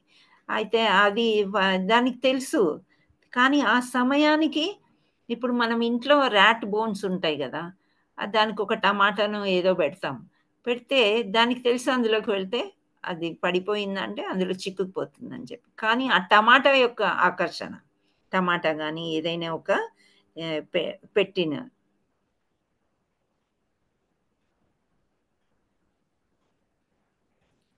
సో దాని యొక్క ఆకర్షణను బట్టి అది వెళ్ళి దాంట్లో ఇరుక్కుపోతుంది అన్నమాట. సో మనం కూడా ఈ పంజరం, అది బంగారు పంజరం కావచ్చు, ఊసల మామూలుగా ఇనప పంజరం కావచ్చు, ఏదో ఒక పంజరంలో మనం చిక్కుకుంటాం అన్నమాట. చిక్కుకొని లేనిపోని కష్టాలు మనము తెచ్చుకుంటూ ఉంటాము అని ఈ యొక్క స్లైడ్ ఇక్కడ మనకి సో బుద్ధిమంతుడైన వాడు అటువైపే వెళ్ళాడు అని చెప్తున్నారు అన్నమాట. హరే కృష్ణ. సో లాస్ట్ వచ్చేసి పీస్ ఫార్ములా అంటే శాంతి సూత్రము ఏంటి అనేది మనం చూద్దాం. నెక్స్ట్. భోక్తారాం యజ్ఞ తపసాం సర్వలోకమహేశ్వరం సుహృదం సర్వభూతానాం జ్ఞాత్వా మాం శాంతి మృచ్చతి. నా సంపూర్ణ భావన యందున్నవాడు నన్ను సర్వ యజ్ఞములకు తపస్సులకు చరమ భోక్తగాను సకల లోకములకు దేవతలకు ప్రభువుగాను సకల జీవులకు లాభమును గూర్చున వానిగను మరియు శ్రేయోభిలాషిగను తెలుసుకొని భౌతిక దుఃఖముల నుండి విడివడి పరమశాంతిని పొందును. ఇక్కడ నెక్స్ట్ స్లైడ్ అమ్మా, నెక్స్ట్ స్లైడ్లో మీకు అర్థమవుతుందని నెక్స్ట్ అన్నాను.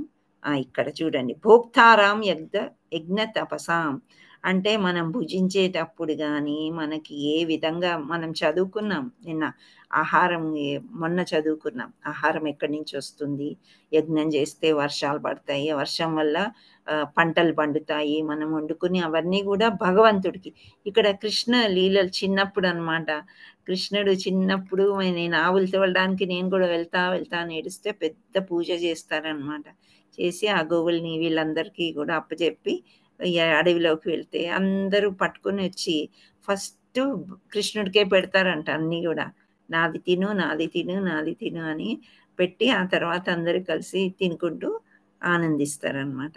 సో ఈ పిక్చర్ ఎంత బాగా, భోక్తారాం యజ్ఞ తపసాం, నిజమైన భోక్త ఎవరు అంటే శ్రీకృష్ణుడికి మనం పెట్టి అప్పుడే తిన్నప్పుడు నిజమైన భోక్త. నెక్స్ట్ ఇక్కడ సర్వలోక మహేశ్వరం నిజమైన నియంత్రకుడు. ఇక్కడ మనకి సర్వలోక మహేశ్వరుడు, అన్ని లోకాలకి కూడా ఈయనే ఈశ్వరుడు. ఎవరు? విష్ణుమూర్తి, శ్రీకృష్ణుడు అన్నమాట. సో ఇక్కడ మనకి కనిపిస్తున్నది బబుల్స్ లాంటివి కనిపిస్తున్నాయి కదా నీళ్ళలోంచి వచ్చేవి. ఊపిరి, ఒక్కొక్క ఊపిరికి ఎన్నో లోకాలని సృష్టిస్తాడనమాట. సో ఒక్కొక్క లోకం ఒక్కొక్క, అది ఇంద్రలోకం కావచ్చు, అది ఇది ఎన్నో లోకాలని ఆయన సృష్టిస్తూనే ఉంటాడు. ఈ లోకంలో మనం ఇక్కడ ఉన్నాము, నేర్చుకుంటున్నాం. ఇదే విధంగా ఇంకో లోకంలో కూడా ఉంటుంది. ఇప్పుడు గజేంద్ర మోక్షం అనేది ఒక స్టోరీ ఉంటుంది. అది ఈ లోకంలో జరగచ్చు, ఇంద్రలోకంలో జరగచ్చు, ఇంకో లోకంలో ఎక్కడైనా కూడా జరగచ్చు అనమాట. సో ఆ విధంగా సర్వలోక మహేశ్వరుడు, నిజమైన నియంత్రికుడు కృష్ణుడు. నెక్స్ట్ ఇక్కడ సుహృదం సర్వభూతానాం, నిజమైన స్నేహితుడు. సో మనకి ఇంత చదువుకున్న తర్వాత, ఈ మొత్తం చాప్టర్ అంతా చదువుకున్న తర్వాత నిజమైన స్నేహితుడు ఎవరు అని ఫస్ట్ కూడా చెప్పాను నేను. మనం కృష్ణుణ్ణి మన దగ్గరికి రప్పించుకోవాలి, యాడ్ చేసుకోవాలి మన గ్రూప్లో కానీ మన స్నేహితుల్లో కానీ. సో నిజమైన స్నేహితుడు ఎవరు అని అంటే కృష్ణుడే. మనకి ఎవ్వరు హెల్ప్ చేయరండి, ఎవ్వరు ఏ టైంలో ఏది అవసరం ఉన్నా ఒక భక్తుడు కానీ, ఒక గురువు కానీ, ఒక కృష్ణుడు కానీ, వీళ్ళనే నమ్ముకొని ఉండాలి మనం. అంతేగాని వేరే భౌతికంగా వీళ్ళు వస్తారు వాళ్ళ రూపంలో వీళ్ళే రావచ్చు, వచ్చే ఛాన్స్ ఉంది. కానీ నిజమైన స్నేహితుడు ఎవరు అంటే కృష్ణ. ఇక్కడ మనం చూస్తున్నాం కదా.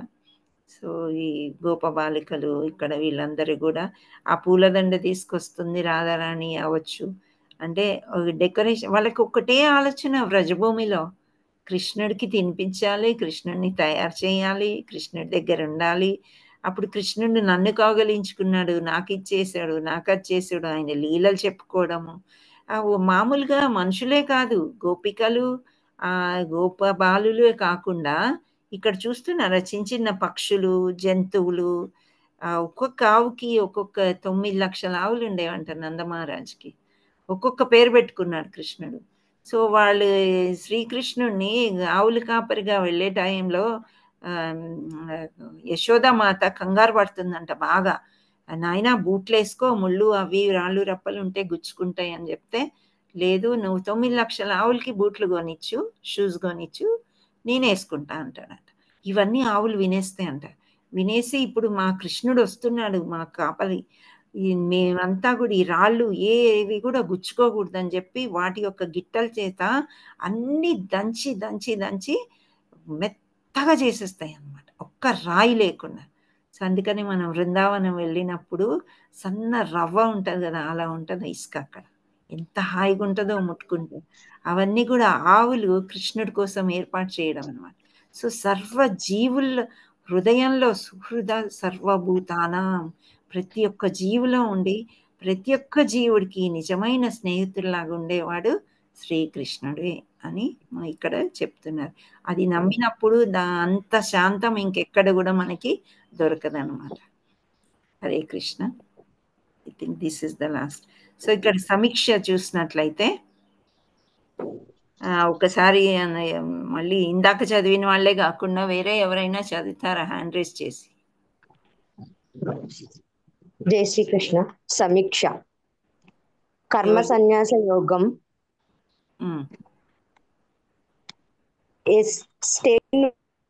Step STEP stay in world. చదువమ్మా. హరే కృష్ణ. ఏమైంది ఆపేశారు? మాకు వినిపించలేదమ్మా. వినిపించలేదు. మళ్ళీ చదవండి. ఎవరు చదువుతున్నారు? నాగలత అండి. దేవి సమీక్ష. చదవండి. సమీక్ష కర్మ సన్యాస యోగం స్టే ఇన్ వరల్డ్. ఈ ప్రపంచంలో ఉండి కర్మ లేదా వైరాగ్యం భక్తియుత సేవ. మీరు ఆగండి. ప్రసన్న లక్ష్మి మీరు చదవండి. హరే కృష్ణ మాతాజీ. హరే కృష్ణ. 3 డూయర్స్ ముగ్గురు చేసేవారు ఆత్మ, పరమాత్మ, భౌతిక ప్రకృతి. ఓకే. నెక్స్ట్ సరిత. హరే కృష్ణ. సరిత మాతాజీ చెప్పండి. చదవండి. Piece formula. పీ కాదమ్మా, ఈ చదవలే కదా. టీ తర్వాత ఈ స్టెప్. ఈక్వల్ విజన్, సమాన దృష్టి.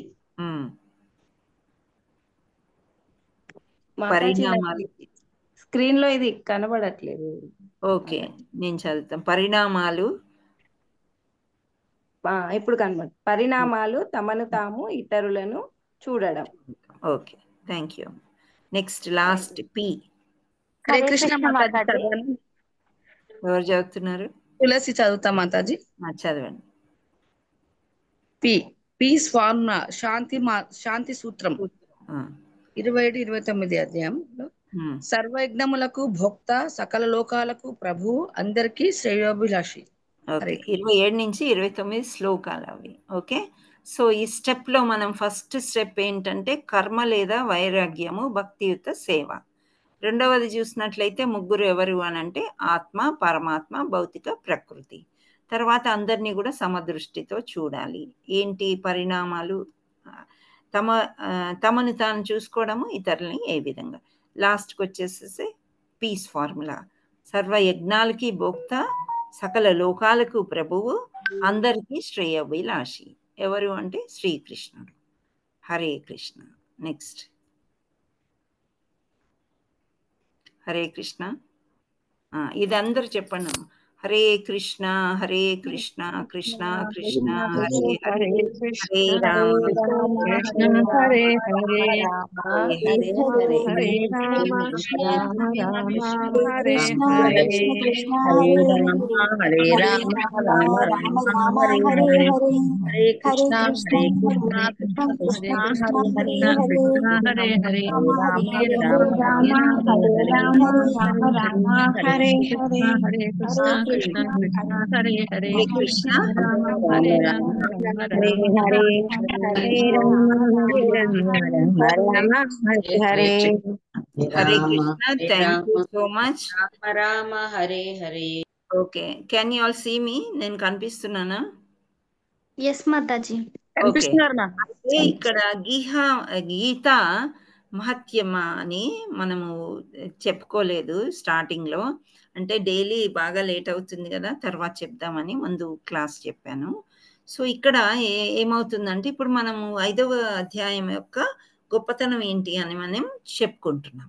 సో ఇక్కడ ఒక రాష్ట్రం ఉందంట. ఆ రాష్ట్రం యొక్క పేరు మద్రా టౌన్. ఓకే, అక్కడ ఆ స్టేట్ యొక్క పేరు మద్రా, టౌన్ ఏమో పురుకుట్సపూర్ అని ఒక టౌన్ ఉండిందనమాట. ఉంటే అక్కడ ఒక అతని పేరు పింగళ. ఒక బ్రాహ్మణుడు ఉండేవాడు పింగళ అని. సో ఆ బ్రాహ్మణ కులంలో చిన్నప్పటి నుంచి కూడా వేదాలు వల్లించడము, పుస్తకాలు చదవడము, మంచి గుణాలు అన్నీ నేర్పించారనమాట. అన్నీ నేర్చుకున్న తర్వాత అబ్బాయికి పాటల మీద ఎక్కువ మక్కువ కలిగి మ్యూజిక్ అనేది ఎక్కువ నేర్చుకునేవాడంట.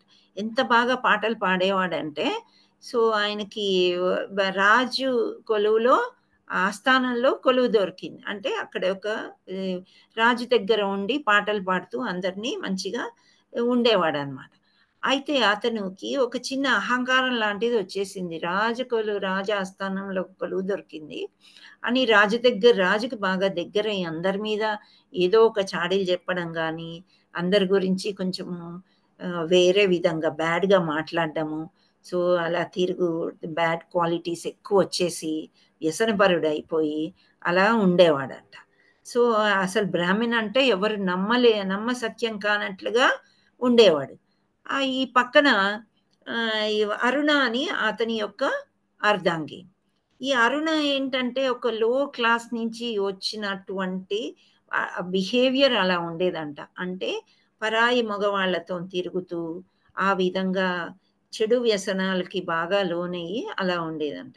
సో అతను హస్బెండ్ చెడ్డవాడైనా సరే వైఫ్ ఇలా తిరగడము ఎవరికి ఇష్టం ఉండదు కాబట్టి, అయితే ఒక టైంలో అతనికి తెలిసిపోయింది అని అరుణకి ఎప్పుడైతే తెలుస్తుందో, నా భర్తకి నా విషయం తెలిసిపోయింది అని ఆమె చాలా భయపడుతుంది. భయపడి ఏం చేస్తుంది అంటే ఆ భర్తని చంపేస్తుంది అనమాట. కత్తి తీసుకొని తల నరికేసి పాతి పెట్టేస్తుంది శవాన్ని. సో అప్పుడు ఏమవుతుందంటే అర్ధాంతరంగా చనిపోయాడు కాబట్టి ఈ యొక్క ఆత్మ వెళ్ళి ఒక పెద్ద రాబందు, వల్చర్ అంటారు కదా, శవాల్ని పీక్కుని తింటది. సో ఆ వల్చర్ లాగా పుడతాడు అతను. ఆ తర్వాత అరుణ ఏమవుతుందంటే చెడు తిరుగుళ్ళు తిరిగి మగవాళ్ళని అనుభవించి అది చేసి ఒక చెడు అనేది ఒక వ్యాధి వస్తుంది ఆమెకి. ఆ వ్యాధిగ్రస్తురాలు అయిపోయి చనిపోతుంది. చనిపోయిన తర్వాత ఆమె ఒక రామచిలుకలాగా పుడుతుంది అనమాట. సో ఈ జన్మలో అయిపోయింది. ఇద్దరు అలా చనిపోయారు. ఒకరేమో భర్తనేమో రాబందులాగా పుట్టాడు, భార్య ఏమో రామచిలుకలాగా పుట్టింది. సో వాళ్ళ జీవనాన్ని అలా సాగించుకుంటున్నారు. అయితే ఈ వల్చర్స్ ఏవైతే ఉన్నాయో పైన ఎగురుతూ కూడా పెద్ద పెద్ద గరుడ పక్షులు లాంటివి అనమాట అవి. సో గద్దలు లాంటివి.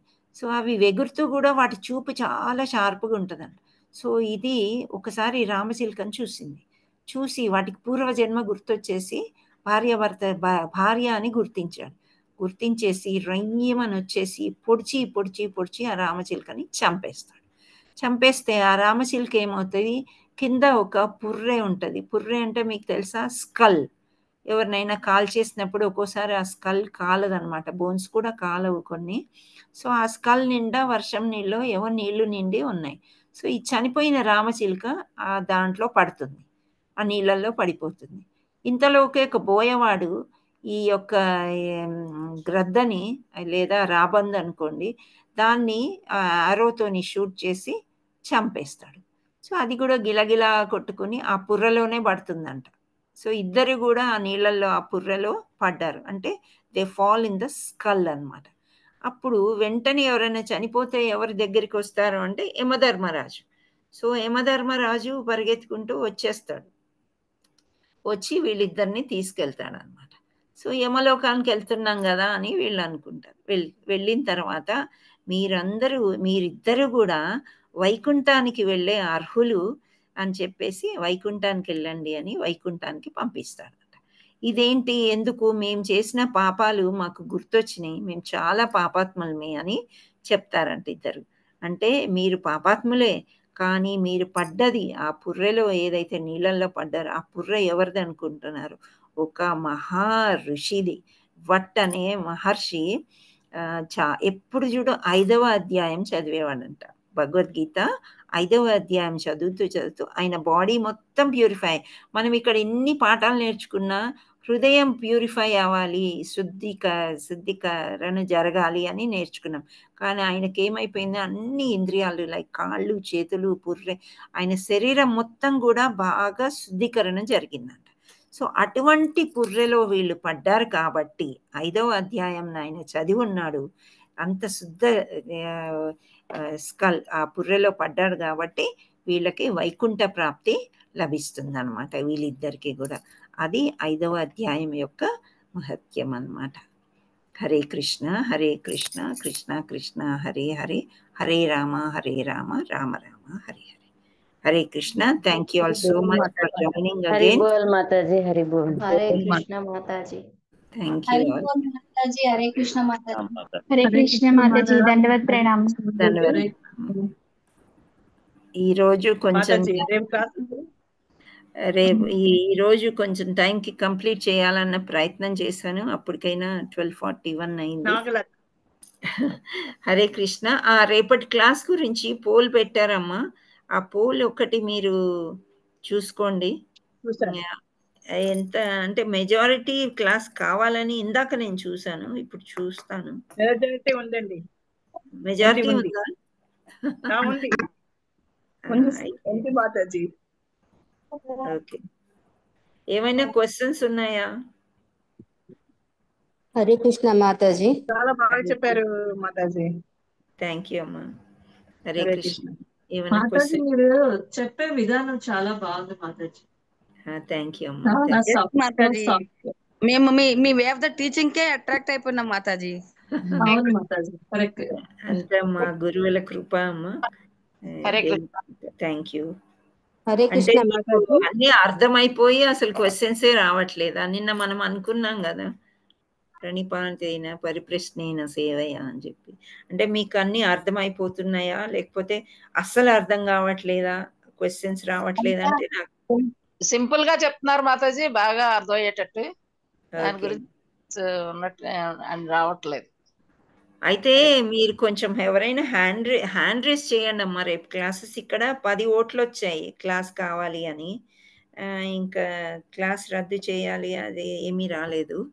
ఇక్కడ మనకేమో 64 ఏమో వచ్చారు ఇవాళ. ఇప్పుడు 56 ఉన్నారు, కొందరు లీవ్ అయ్యారు. మరి అందరూ కూడా కరెక్ట్గా చెప్తే హ్యాండ్ రేస్ చేస్తారా? ఎవరికి రేపు అంటే వీకెండ్ కదా, సండేస్ ఫ్యామిలీతో ఏమన్నా బిజీగా ఉంటారేమో అని. వచ్చేసాను మాతాజీ. సేవయ్య అన్నారు కదా మాతాజీ, నిత్యం చేయాలి కదా. నిత్యం భాగవత సేవయ్య అన్నారు కదా, సండే అనేది ఏమి ఉండదు కదా మాతాజీ. ఓకే ఓకే మాతాజీ రేపు నేను ఉండట్లేదు, నేను బయట వేరే పనిగా వెళ్తున్నాను, అందుకని నేను అవైలబిలిటీలో ఉండను. ఓకే, అందుకు నా క్లాస్ వినడానికి వీలు కాదు అని చెప్పాను. ఇప్పుడు మీరు హ్యాండ్ రేస్ చేసిన వాళ్ళు క్లాస్ కావాలనే వద్దనే? నేను వద్దని కావాలని మాతాజీ నేను ఉండను, నేను చెప్తున్నా అంతే.